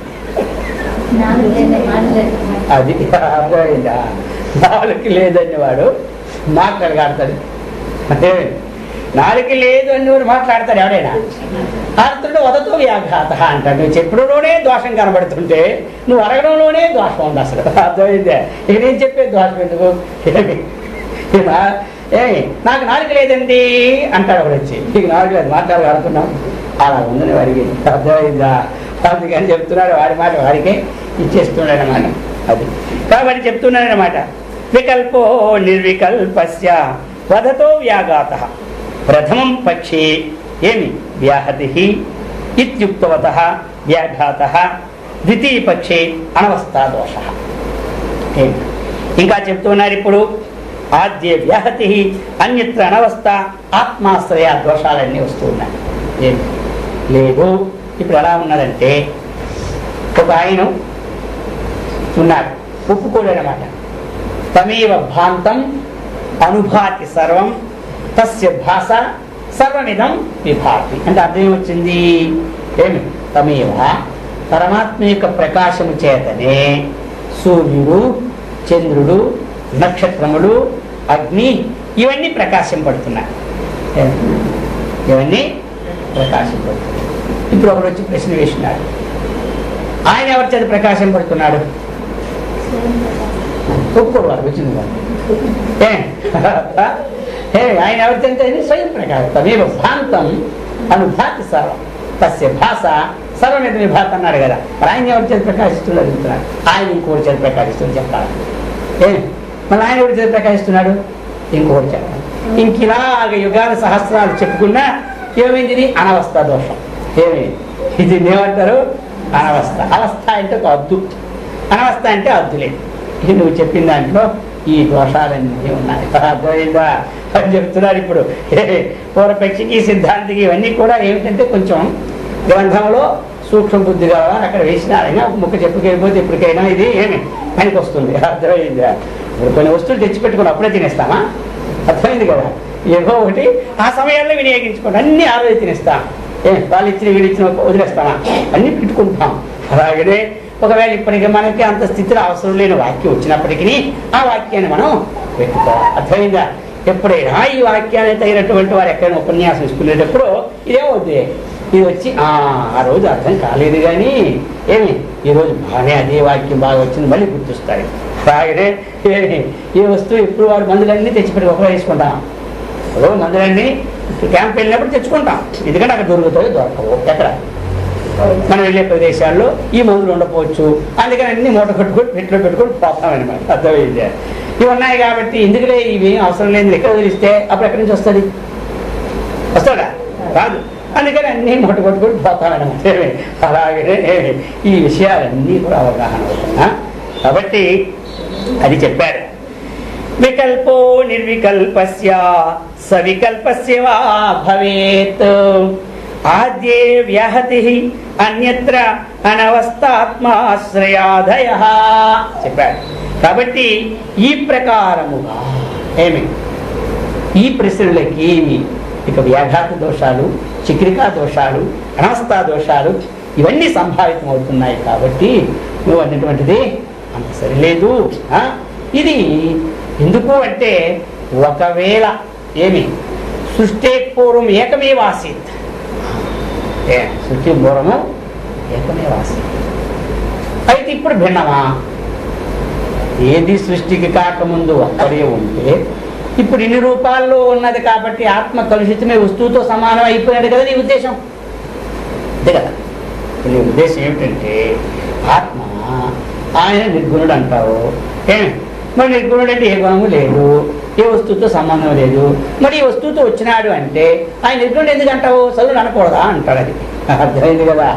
ఆయన మనలాగే ఒక సహకారం అనుకూడదు అయిపోయింది కదా. వాళ్ళు ఒక పక్క నిర్గుణుడు అంటావు, ఓ పక్క ఉపాధి అంటావు, ఇది ఎందుకు అని అన్నా. అంటే అదే ఇప్పుడు ఎలాగైతే ఉన్నాడో విలక్షణంగా ఏకాంతంగా ఇప్పుడు ఈ ఉపాధులలో ఉన్నప్పటికీ అతడు అలానే ఉంటాడు. అది సమాధానం చెప్తాడు. అర్థమైందా? అతడు ఎందుకు అంటే అతను ఇంకో దగ్గర నుంచి ఏమి తీసుకురాడు. అతను ఘటన పట్టేసి సామర్థ్యము కలవాడనమాట. అర్థమైందా? అతను దేనిని తామరాకు నీళ్ళు అంటున్నట్లు అంటుకుంటూనే ఉంటాడు. కానీ దీంట్లోకి వచ్చినప్పుడు ఆయన యొక్క గుణములను విడిచిపెట్టి ఈ గుణములు ఐక్యం అతడు కాదు. దానికే ఉదాహరణ చెప్పుకున్నాం కదా మనం. ఎలాగైతే ఆ సముద్రములో పడినటువంటి బింబము కెరటములు కదులుచున్నాను, అర్థమైందా? బింబము కదిలినట్లు కనబడినను బింబము కదలటలేదు, ప్రతిబింబము కదలటలేదు. అలాగనే ఈ ఉపాధిలో ఉన్నప్పటికీ కూడా రాగ ద్వేషాలు ఎన్ని దేనివి ఇవన్నీ అంటే కామ, క్రోధ, సంకల్ప, విచికిత్స, శ్రద్ధ, అశ్రద్ధ, హ్రీహి, దీహి, బీహి ఇత్తే సర్వం మనయేవ. ఇవన్నీ అంతఃకరణ ధర్మాలే కానీ ఆత్మధర్మాలు కావు అన్నటువంటి సిద్ధింపచేసినాడు. అర్థమైంది కదా. ఇది అన్నమాట. ఈరోజు అన్ని కథలు కాకరకాలేం లేవు, ఉన్నది వాస్తవంగా వచ్చింది. మళ్ళీ నీ పేరు చెబుతాను. కాబట్టి అటువంటి సత్కర్మనిష్ఠులై భగవద్భక్తులై తత్వమస్యాది లక్ష్యాన్ని చక్కగా అర్థం చేసుకుని దిశక్తిని గలవారని అయినటువంటి ఆ యొక్క శక్తిని గురుదేవుడు శ్రీకృష్ణ పరమాత్మ ఇచ్చి సదా రక్షించుగాక. ఓం సహనావతు సహనౌ భునక్తు సహ వీర్యం కరవావహై తేజస్వినావధీతమస్తు మా విద్విషావహై. ఓం శాంతి శాంతి శాంతి. హరి ఓం తత్సత్.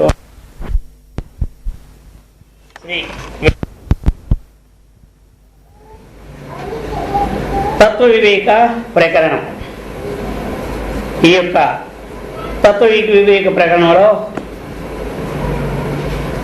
ఇంతవరకు కూడా మనం 50 శ్లోకాలని వివరించుకోవడం జరిగింది. ఇక 51వ శ్లోకం ఇప్పుడు. ఇదం గుణక్రియా జాతి ద్రవ్య సంబంధ వస్తుషు సమం తేన స్వరూపస్య సర్వమేతత్ ఇతి శ్యేతాం. చెప్తున్నారు. ఇదం గుణక్రియా జాతి ద్రవ్య సంబంధ వస్తుషు సమం తేన స్వరూపస్య సర్వమేతత్ ఇతి శ్యేతాం. ఇంతవరకు కూడా పూర్వపక్షి ఒక ప్రశ్న వేశాడు. ఏ తత్వమసి మహావాక్యం చేత మన లక్ష్యింపబడి ఉన్నదో అది సవికల్పమా నిర్వికల్పమా అని ప్రశ్న వేశాడు నేను. కాబట్టి సవికల్పము అంటే వికల్పముతో కూడినది, నిర్వికల్పము అంటే వికల్పము లేనటువంటి. కాబట్టి నిర్వికల్పములో వికల్పమా అని అడిగినాడు. అర్థమైందా? నిర్వికల్పములో వికల్పమా అంటే మరి వికల్పము లేనిది కదా నిర్వికల్పము. కాబట్టి మరి దేనికైనా సరే వికల్పము కానీ ఒక వస్తువుకి ఉన్నటువంటి ఒక జాతి కానీ ద్రవ్యము కానీ గుణము కానీ అవన్నీ దేనికి ఉంటాయంటే లోకములో ఒక ద్రవ్యానికి ఉంటాయి. అర్థమైందా? ద్రవ్యం ఇదం. కాబట్టి ద్రవ్యానికి ఉంటుంది కానీ ఆత్మకి ఉండదు. ద్రవ్యం అంటే వస్తువు. చెప్తున్నాడు ఇదం గుణక్రియా జాతి ద్రవ్య సంబంధ వస్తుషు. ఏమి చెబుతున్నారు ఇప్పుడు? గుణం ఒక క్రియ, అలాగనే జాతి ద్రవ్య సంబంధ వస్తుషు. ఇదం వికల్ప దోషణ జాతం గుణక్రియా జాతి ద్రవ్య సంబంధ వస్తుషు గుణాది సంబంధాంతేషు పంచషు వస్తుషు సమం. కాబట్టి తదాహి గుణ కిం. ఇప్పుడు గుణము అన్నాము. ఏమి గుణం అనేది ఏ గుణము? మనకేమిటంటే ఏమి వేదాంతంలో 3 గుణాలు. అర్థమైందా? అది మళ్ళీ న్యాయంలోకి వెళ్ళేసరికి గుణాలు ఎక్కువైపోతాయి. 24 గుణాలు ఇచ్చి చెప్పేస్తుంటారు. అర్థమైంది కదా? అందులో అన్నీ ఉంటాయన్నమాట. సుఖం ఉంటుంది, దుఃఖం ఉంటుంది, ఇచ్చ, ద్వేష అన్నీ కూడా గుణాల కింద అక్కడ ఎక్కనమాట. ఆ ప్రకారంగా ఇప్పుడు ఈ గుణము దేన్ని ఆశ్రయించుకొని ఉంటుంది? వస్తువుని ఆశ్రయించుకొని ఉంటారు. ఏం గుణం ఎప్పుడు వస్తువుని ఆశ్రయించుకుంటారు. కాబట్టి ఆ వస్తువుని ద్రవ్యము అన్నమాట. వస్తువు అంటే ద్రవ్యం. ద్రవ్యాన్ని ఆశ్రయించుకొని గుణం ఉంటాయి. అయితే ఆ గుణం ఎలా ఉంటుంది అంటే దాని నుంచి విడదీనటువంటి స్థితిలో ఉంటుంది. ఏం గుణం అనేది ఆ గుణం ఎలాంటిది? దాని నుంచి విడదీయడానికి వీలు ఎట్లా? ఇప్పుడు గుణము మనం తీసుకుంటామా? తత్ర గంధవతి పృథివ్యాహ లక్షణం అంటారు. పృథివీ ఎలాంటిది అంటే గంధ గుణము కలిగినటువంటిది పృథివీ అంటారు. శబ్దగుణం ఆకాశం అంటారు. ఇప్పుడు మరి ఎలా ఉన్నాయి ఇవి? ఏదైనది ఇది ద్రవ్యాల నుంచి వేరు తీసి చూపెట్టే వీలు పడుతుందా ఆ గుణం? ఏమి ఇప్పుడు ఇది ఉంది, ఈ టేబుల్ మీద ఇది ఉంది పెట్టి. ఇప్పుడు ఈ పెట్టిని ఇలా తీసి ఇది పెట్టి అని చెప్పచ్చు. ఇది తీసి ఇది పెట్టి అని చెప్పచ్చు. అర్థమైందా? అలాగనే ఒక గంధము ఏమి పృథివీ ఎందున్నటువంటి గ్రంథము కానీ పుష్పాలు ఎందున్నటువంటి గ్రంథము కానీ ఆ ద్రవ్యం నుండి వేరు చేసి ఇది గంధం చూపెట్టగలమా? అదే అనమాట. ఎందుకు చూపెట్టలేమంటే సంబంధం అని కదా. ఏమి సంయోగ సంబంధం, సమవాయ సంబంధము, అసమవాయ సంబంధము, తాదాత్మ్య సంబంధము, ఎన్నో సంబంధాలు అనేక ఉంటాయి. మరి ఇక్కడ ద్రవ్యానికి గుణానికి ఉన్న సంబంధం ఏమిటి అంటే సమవాయ సంబంధం. ఏమి ద్రవ్యానికి గుణానికి ఉన్న సంబంధం ఏమిటంటే సమవాయ సంబంధం. గుణ గుణినవు అంటారు. అంటే గుణము అంటే వస్తువు, గుణి అంటే వస్తువు, గుణము అంటే ఏమి అదే గుణం. దానికి గుణంలో గుణం ఉంది కదా, ఇంకా అదే గుణం అనమాట. అర్థమైందా? అలాగనే అవయవి నవ్వు అంటారు. ఏమి అవయవి అనేది వస్తువు, అవయవం అంటే ఇది. అర్థమైందా? అవయవం అంటే చేతులు, కాళ్ళు, చెవులు, ఇవన్నీ అవయవం. ఏమి మరి ఇప్పుడు అవయవి అనేది మొత్తం శరీరం. ఈ వస్తువు ఇలా తీసి చూపెట్టేటట్టుగా ఈ చెయ్యి అంత దూరం తీసి ఏమి ఇంకోటి చెయ్యి తీసి అక్కడ పట్టుకొని చూపెట్టాలా? అందుకనే గుణం అనేది ఎప్పుడు ద్రవ్యమునందు ఏ సంబంధం చేత ఉంటుందంటే సమవాయ సంబంధము అన్నమాట. అది ఏమి కాబట్టి అది వస్తువుని ఆశ్రయించుకొనే ఉంటుంది. అది అందుకని ఇలాగనే ఇక మనకి జరుగుతున్నటువంటిది ఇక క్రియ కూడా ఉంది. క్రియ మరి దేని ఎంత నడుస్తుంది? క్రియ మనం వెళ్తూ ఉంటుంటే, మనతో వస్తూ ఉంటుంటే ఇదేమిటి క్రియ. మనం ఒకటి చేస్తూ ఉంటుంటే ఇదంతా క్రియ అన్నమాట. అది ఇక తర్వాత జాతి అంటే ఏమిటి? మనుష్యుడు అన్నటువంటిది వ్యక్తి. మనుష్యత్వము అంటే జాతి. మనుష్యుడు అంటే ఏమిటి? వ్యక్తి. మనుష్యత్వము అంటే జాతి. అలాగనే ఘటము అంటే వ్యక్తి, ఘటత్వము అంటే జాతి. ద్రవ్యము అంటే వ్యక్తి, ద్రవ్యత్వము అంటే జాతి. అర్థమైంది కదా? ఇవి కూడా జాతి వ్యక్తినోహో, జాతి వ్యక్తి ఇది కూడా విడదీసే కుదరదు. ఇది సమయ సంబంధమే. అర్థమైందా? మనిషి నుంచి మనుష్యత్వాన్ని విడదీయడానికి అవుతుందా? అవదనమాట. అందుకని ఈ ప్రకారముగా చెప్పడం ఏమిటి అంటే మనకి ఇందులో ఈ వస్తువు దేనికంటే ఇది నిర్గుణమా, ఇది గుణమా, ఇది వికల్పమా, ఇది ఏమి నిర్వికల్పమా అన్నటువంటివన్నీ కూడా ఆత్మని అన్వయం కావు అంటున్నాడు. ఆత్మని అన్వయం కావు. ఇదంతా ఒక వస్తువుతో సంబంధపడినప్పుడే అన్వయం. కాబట్టి నువ్వు ఇందాక అడిగావు అదా ఇదా ఇంకా దాన్ని బట్టి 66 ఏమి ప్రశ్నలు వేయడానికి అవకాశం వస్తుంటాయి. ఇది కాదంటే అది, దానికి కారణం అంటే ఇంకొకరు, దానికి కారణం అంటే ఇంకొకరు, ఇంకిలా అన్ని కారణాలు ఎత్తుకోవడమే కానీ ఎక్కడికి చివరి వరకు కూడా ఉండదు. అందుకని ఈ యొక్క సమం తేన స్వరూపస్య సర్వమేతత్తిష్యతాం.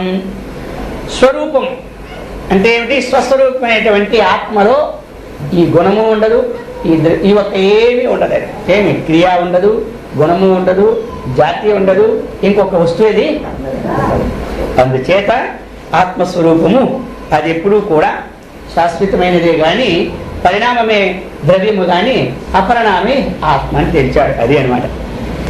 పూర్వపక్షి చేసిన దానికి ఈ శ్లోకంతో చెప్తున్నాడు, ముగిస్తున్నాడు. ఇంకా వికల్ప తదభావాదభాభ్యాం వికల్ప తత్తు అభావాభ్యాం అస్పం స్పృష్టస్వ ఆత్మని వికల్పితత్వలక్ష్యత్వ సంబంధ్యాద్యాస్తు కల్పితాః. ఎందుకంటే ఆయన వేసిన ప్రశ్నకి మళ్ళా చెప్తున్నాడు. వికల్పిత తదభావాభ్యాం అంటే ఏమిటి? వికల్పము, తదభావం అంటే నిర్వికల్పం. ఒకసారి వికల్పం చెప్పినాడు, తదభావం అంటే నిర్వికల్పం. అంటే వికల్పము లేనిది నిర్వికల్పం. ఈ రెండు కూడా వికల్ప తదభావాభ్యాం అసంస్పృష్టో ఆత్మవస్తుని చెప్పేసినాడు. సంస్పృష్టం అంటే అంటుకోవడం. అర్థమైంది కదా? సంస్పృష్టం అంటే ఇప్పుడు దీని ఏంది? సంస్పృష్టం అంటే ఏమైంది? అది దాన్ని అది ఆశ్రయించుకొని ఉన్నదని దీన్ని సంస్పృష్టం అంటాం. అసంస్పృష్టం ఏమి? ఆత్మవస్తుని వికల్పము లేదు. అర్థమైందా? తర్వాత నిర్వికల్పము లేదు. నిర్వికల్పం అనేది మనం ఏమి చెప్పుకోవడమే, నిరాకారం అనేది మనం చెప్పుకోవడమే. దాని ఏంది ఈ గుణాలు ఏవీ లేవు. నిరాకారము లేదు, సాకారము లేదు. మనం బోధ కోసం అన్నమాట. ఇది ఆకార రహితమని తెలుసుకోవడానికే చెప్పుకోవాలి కానీ దానికి ఏ ఆకారం? ఆకారం అని దేనివల్ల మనం తెలుసుకున్నాం? ఆకారం ఈ ఒక్క మనస్సు ద్వారా, ఈ బుద్ధి ద్వారా కొన్ని ఆకారాలకి పేర్లు పెట్టుకున్నాము. ఇది నలుపు, ఇది ఎరుపు, ఇది పసుపు. మరి కొన్నాళ్ళు పోయిన తర్వాత పసుపుగా నలుపు అనొచ్చు, నలుపు దాన్ని ఎరుపు అనొచ్చు, మనకే తెలుస్తాయి. అర్థమైందా? ఇప్పటికి ఉన్నటువంటి సృష్టిలో ఇవి ఉన్నాయి ఆకారాలు. అప్పుడు మళ్ళీ ఏ ఆకారం మారుతుందో మనకి. కాబట్టి ఈ ఆకారాలన్నీ వస్తు సంబంధమే, ఆత్మని లేదనమాట. అందుకని ఈ ప్రకారముగా వికల్పితత్వ లక్ష్యత్వ సంబంధాధ్యా కల్పితా. ఇవన్నీ కూడా నామరూపమైనటువంటి జగత్తు ఎలాగైతే ఆత్మ ఎందుకు కల్పితమో, ఏమి జగత్తుకి ఆశ్రయించుకున్నటువంటి ఈ రూపాలన్నీ కల్పితమే కానీ వాస్తవికముగా ఆత్మ ఎందు లేవు అని ఇక్కడికి పూర్తి చేసినారనమాట. ఇక పూర్తి చేసి ఏతావత గ్రంథ సందర్భేణ కిముక్తం భవతి ఇది ఆశంకాయాం ఫలితమాహాం. ఇంక ఇక్కడి నుంచి కూడా ఈ సందర్భంలో ఇక ఇంతవరకు చెప్పినాడు మనకి ఏమి? ఆత్మతత్వం అనేటువంటిది. మరి ఆ తత్వాన్ని మనకి చక్కగా తెలుసుకోవాలంటే ముఖ్యంగా మనం ఏం చేయాలి అన్నటువంటిది, చేసేదానికి పేరు ఏమిటి, ఆ పేరు ఏ విధంగా ఉంటే ఆ పేరు అవుతుంది అన్నటువంటి చెప్పబోతున్నాడు. ఇత్తం వాక్యై తదర్థానుసంధానం శ్రవణం భవేత్ యుక్త్యా సంభావితత్వానుసంధానం మననంతు తతో. ఇక 53వ శ్లోకం ద్వారా మనకి అందజేస్తున్నది ఏమిటంటే శ్రవణం అంటే ఏమిటి, మననం అంటే ఏమిటి. శ్రవణం ఇత్తం వాక్యై, ఇత్తం వాక్యై అని చెప్పినాడు. జగత ఎత్తుపాదానం, జగత్తుకు ఉపాదానం ఏమిటి? ఎవరు? నిన్న చెప్పుకున్నాం కదా. జగత్తుకి ఉపాదాన కారణము ఆయనే, నిమిత్త కారణము ఆయనే. ఈ ప్రకారమైనటువంటి వాక్యాల ద్వారా మరి తత్వమస్యాది మహావాక్యాల ద్వారా ఏమి ఇటువంటి సత్యం జ్ఞానం అనంతం బ్రహ్మ అన్నటువంటి ఏమి దానికి ఉపవాక్యముల ద్వారా అంటే అవాంతర వాక్యములు. ఇవి అవాంతర వాక్యములు, తత్వమస్యాది అవి మహావాక్యములు. ఇత్తం వాక్యై, ఈ వాక్యముల ద్వారా తదర్థానుసంధానం చెప్తున్నారు. శ్రవణం అంటే ఏమిటి మరి అడుగుతారు కదా, శ్రవణం అంటే ఏమిటి, ఏమి అంటే ఇప్పుడు చెప్తున్నారు. శ్రవణం ఇత్యాది గ్రంథజాతోక్త ప్రకారేణ వాక్యై తత్వమస్యాది వాక్యై తదర్థానుసంధానం తేషాం వాక్యానామర్థస్య జీవబ్రహ్మణోః ఏకత్వ లక్షణస్య అనుసంధానం శ్రవణం. అదే శ్రవణం అంటే చెప్తున్నారు ఇప్పుడు మనకి.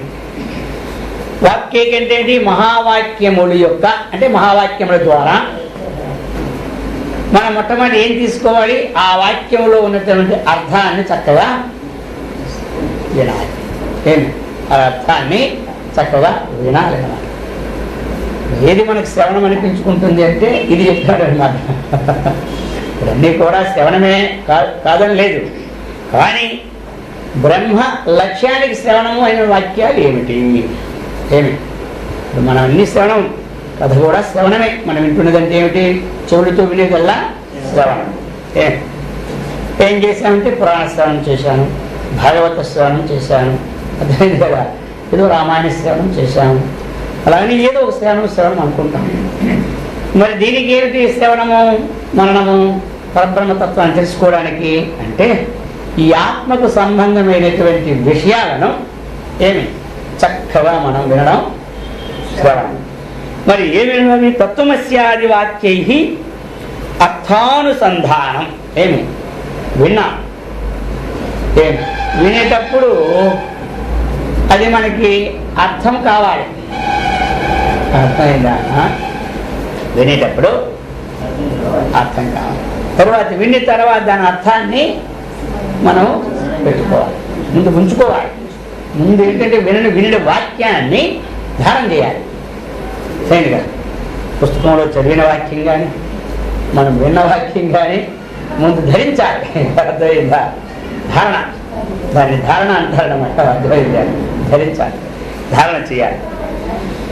ఈ ధారణ ఏదైతే మనం చేస్తూ ఉన్నామో, ధారణ చేయలేదనుకోండి, కొంచెం ఇందాక ఏం చెప్పారు ఇంకొకసారి చెప్పండి అంటారు. అర్థమైందంటే ఎప్పుడైంది వినే వాక్యము దీని ఎందు ధారణ లేదు. ధారణ లేని వాక్యాన్ని మనం మననం చేయడానికి కూడా వీలు.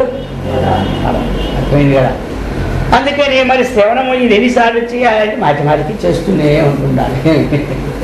ఈ శ్రవణము ఎందుకు అంటే ఇతరుల విషయాలు ఎక్కువ శ్రవణం చేయక్కర్లేదు, తన విషయమే ఎక్కువ శ్రవణం చేసుకోవాలి. తన విషయమే ఎక్కువ శ్రవణం చేసుకోవాలి. ఇతరుల విషయాలు శ్రవణం చేసేటప్పుడు ఎలా ఉంటుందంటే మనస్సు దాని ఎందు మనస్సు ఏమి ఆ యొక్క త్రికరణాలన్నీ దాని ఎందే ఉంటాయి, ఇంద్రియాలన్నీ దాని ఎందే ఉంటాయి. కాబట్టి ఆ విషయం మర్చిపో. ఇతరుల విషయాన్ని మనం వినేటప్పుడు ఎంత కాన్సన్ట్రేషన్గా ఉంటుంది చెప్పండి, చక్కగా ఉంటుంది. నువ్వు ఆ రోజు అన్ని మాట మర్చిపోయిన అనుకుంటున్నావా? ఆ రోజు అక్కడ కృష్ణా పుష్కరాలు, మళ్ళీ కృష్ణా పుష్కరాలు వచ్చినాయి, 12 ఏళ్ళు అయినా నేనది మర్చిపోలేదంటాడు. ఎందుకు మరి? అంతగా ఎందుకు ఆ భావాన్ని పెట్టి చక్కగా శ్రవణం చేశారు కాబట్టి అది. ఎక్కడైనా ఒక మామూలుగా విన్నామనుకో, ఏదైనా చూశాడు అంత ఉండదు. సినిమా చూశారనుకో, అది ఏమిటి మరి అలాగ కనులు ఆ నేత్రము దాని ఎందు లగ్నం అయిపోయి ఆ హావభావాలతో వాళ్ళు నవ్వుతూ ఉంటే నవ్వడం, ఏడుతుంటే ఎప్పుడు వస్తుంది ఇదంతా, లగ్నమైనప్పుడు వస్తుంది. మళ్ళీ అది అలా చెప్పేస్తారు ఇక్కడ. అర్థమైంది కదా? ఎందుకు అంటే అది ఆ పవర్ దానిలో ఉంటుంది అనమాట. ఇతర విషయాలన్నీ కూడా చాలా గుర్తు మనకి ఉంటుంటాయి, కానీ తన విషయమే దాన్ని మర్చిపోతుంటాం. అర్థమైందా? తన ఆత్మ సంబంధం. అందుకే మరి ఏమిటి శ్రవణం అంటే చేస్తూ ఉంటారు. వారం అంటే వారం కూడా కాదు, వారం అనేది సంస్కృత పదం, తెలుగులో మాటికి. అర్థమైందా?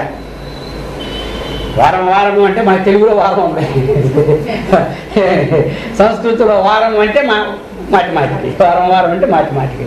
కాబట్టి ఈ ప్రకారముగా శ్రవణం మనము చక్కగా ఆ తత్వమసి మహావాక్యం శ్రవణం చేస్తుంది.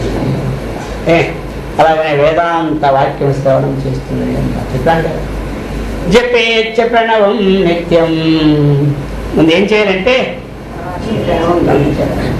పఠేదుపనిషద్వాక్యం. ఈ వాక్యాలు ఉపనిషద్వాక్యాలు చదవాలి. విజితాత్మా జితేంద్రియ. నువ్వు జయించాలంటే ఇంద్రియాన్ని జయించాలి. అంతేగాని నేను వాడిని జయించినాను, వీడిని జయించినాను, ఇంతమందిని జయించినా సరే నిన్ను జయించలేకపోతున్నాను రా, ఇదేవి నా కర్మ అన్నాడు. ఎవరు ఎవరు హిరణ్యకశిపుడా? ఏమి ఆ ఇంద్రుడు అర్థమైందా? అలా వచ్చాడంటే ఇలా ఉంటాడు. ఏమయ్యా మొక్క ఎత్తవయ్యా అంటే నెత్తాడు. ఎవరు? ఇంద్రుడు. హిరణ్యకశిపుడి దగ్గరికి వచ్చి ఓ బంట్రోతులాగా ఉంటాడు. ఇలా అర్థమైందా? ఇంద్రుడే బంట్రోతులాగా ఉంటే వాళ్ళందరూ ఎలా ఉంటారు? అగ్నిదేవుడు, వరుణ దేవుడు, వాళ్ళ అడ్రస్లే ఉండవు. అర్థమైందా? నీకు మాత్రం ఏమి ఇన్నాళ్ళైనా నా ప్రతాపం తెలియదు, ఏం చేయమంటావు? ఎప్పుడు నాకు ఎవడి శత్రువో వాడిని 24 గంటలు పలవరిస్తున్నా. ఇన్నాళ్ళు ఊరుకున్నాను, ఎందుకంటే ఏదో చిన్నపిల్లలు కదా, ఎవరు ఏదంటే అది అంటూ ఉంటుంటారు, అందుకనే నువ్వు అనుకున్నా. కాబట్టి నా యొక్క ప్రతాపాన్ని ఇప్పటికైనా తెలుసుకో అని చెప్పినాడు. అర్థమైందా? ఆ కురుస్తున్న వాన ఉద్దానం అంటే అయిపోద్ది. వరుణదేవుడికి భయమే, వాయుదేవుడికి భయమే, అందరికీ భయమే, కానీ నీకు మాత్రం భయం. నువ్వు మాత్రం ఏమనుకుంటున్నావు తెలుసా? అర్థమైందా? విష్ణు సంగతి తెలియక ఏమి అతడు వచ్చి నిన్ను రక్షిస్తాడన్నటువంటిది నీ మనసులో ఉండిపోయింది అంతే. అతడు రక్షించేవాడా? అతడు రక్షించేవాడా? చెప్పండి. రక్షించేవాడు తెలియదు, నీకు ఆ సంగతి తెలియదు. ఇప్పటికైనా ఏమి ఆనాడు పేపరు అలాగే ఉంచిన. అర్థమైందే? ఇప్పటికి కొన్ని సంవత్సరాలు అయిపోయింది ఆ పేపర్ మీద పడింది. ఇప్పుడు చదువు నువ్వు, ఏమి తర్వాత నేను చెబుతాను అన్నాడు. మరి నా పేపర్ చూసుకున్నాడు. ఈ చెబుతున్నాడు పేపర్ మీద సంగ్రహంగా రాస్తారు, నేను చెప్తున్నది పూర్తిగా వినన్నాడు. ఎవరు? ఏమిటంటే ఆనాడు ఏమి అన్న తమ్ముడా? హిరణ్యాక్షుడు ఎవరు? తమ్ముడు. సరే, తమ్ముడు గారు అయినటువంటి హిరణ్యాక్షుడు ఏం చేశాడు తెలుసా? ఎవరు? విష్ణు ఎక్కడున్నాడు వాడు అని విష్ణులోకం పోయినాడు. ఈ దెబ్బతో ఆయన అంతా చూసిస్తాను. ఈరోజు ఏ టైంకైనా ఏమి విష్ణుని పరిమార్చన వస్తాను పోయినాడు. ఎవరు పోయినారు? హిరణ్యాక్షుడు. ఎప్పుడైతే పోయినాడో చెప్పకుండా వెళ్ళిపోయినాడు. ముందుగా చెబితే ఏదైనా అందరూ సన్నద్ధులై ఉందరు, ఇప్పటికీ తెలియదు. ఇక ద్వారము దగ్గరికి వచ్చినాడు, వెంటనే హిరణ్యాక్షుడు వస్తున్నాడని వచ్చింది. ద్వారకాలకి గొప్పగా వెళ్ళి హిరణ్యాక్షుడు వస్తున్నాడు అని కేకేసరి కృష్ణమూర్తిలో అంటున్నాడు. మనం పారిపోదామంటే ఈ గర్భగుడి ఒక్కటే, ముందు తలుపు ద్వారమే కానీ వెనక లేదు, పక్క లేదు, ఈ పక్క లేదు. ఎటు పారిపోదామన్నా కుదరలే. ఎవరికి ఎటు పారిపోదాం అనుకోండి, పాపం ఎదురుగా వద్దామంటే వచ్చేస్తున్నాడు. ఏం చేయాలి అర్థం అవక ఏమి ఈ చిన్నాన్నగారు వెళ్ళినప్పుడు ఏం చేయాలి వాడికి అర్థం కాలేదు. ఎవరికి? ఆ విష్ణుమూర్తి గారికి ఏం అర్థం అవ్వలేదు. అప్పుడు ఏం చేసినాడు తెలుసా? అతడు ఒక చిన్న ఏమి దోమో ఒక చీమో ఒక చిన్న దోమలాగా అయిపోయి ఈయన పోతూ ఉంటుంటే ఈయన ముక్కులో దూరిపోయినాడు. ఆ ముక్కులో దూరిపోయి లోనకి వెళ్ళి హృదయంలో ఉన్నాడు. అమ్మ ఎప్పటికి బతికాను రా అనుకున్నాడు. ఎవరు? ఇష్టం. ఆ తరువాత వైకుంఠం వల్ల గాలించినాడు. ఎవరు? గాలిసి తెచ్చి తిరిగి పంద ఏమి ఎదురుగా పోరాడలేక ఎక్కడో దాగుడిపోయినాడు అని అనేకమైనటువంటి పెద్ద పెద్ద పుట్టలకి తవ్వి చూసినాడు. ఎక్కడ లాభం లేదు. ఇంకెందుకు నా ఎదురుగా పోరాడిన వాడు ఎక్కడుంటే వాడు చచ్చినోడితో సమానమే కానీ బ్రతికినోడితో సమానం కాదని మర్నాడు వచ్చి వెంటనే అన్ని టీవీల్లోను పేపర్లోను ప్రకటించేసినాడు. అది పోయింది కనబడలేదుగా. ఎక్కడికో పారిపోయిన ప్రకటించినాడు. ఈయనేం చేసినాడు తెలుసా? లోపల దూరిపోయినాడు. ఇంకేం చేస్తాడు? అర్థమైందా? లోపల దూరిపోతుంది, ఆయన ఏం చేయగలడు? ఇక తరువాత కొన్నాళ్ళు పోయిన తర్వాత ఎప్పుడు మరి ఏ విధంగా మళ్ళీ ముక్కులు తన్నం నోట్లు తన్నం పోయి మొత్తం మీద వైకుంఠం చేరుకున్నాడు. ఏమో ఈ రోజేమో అర్థమైందా? ఆ విష్ణు అట ఈయనకి వచ్చి రక్షిస్తాడట. ఎవరు? ఇప్పుడు ఏదైనా జ్ఞానం తెచ్చుకో ఏమి అంటున్నాడు? ఎవరు? హిరణ్యకశిపుడు. అందుచేత అన్నాడు.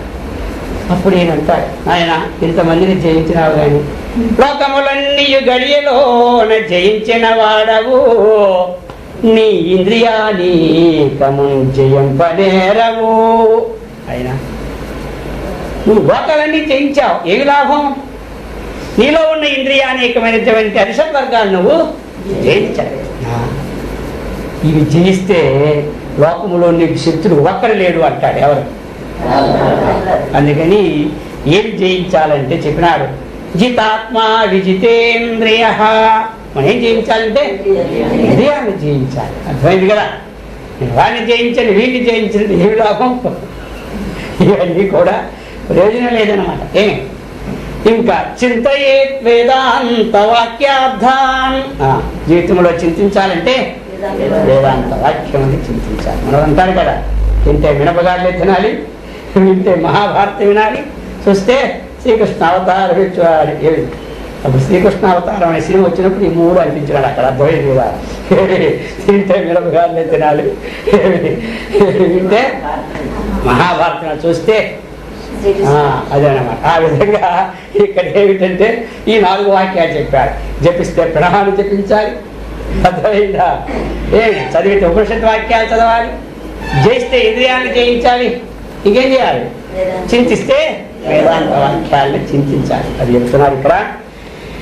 వేదయుక్తం వాక్యై తదర్థానుసంధానం శ్రవణం భవేత్.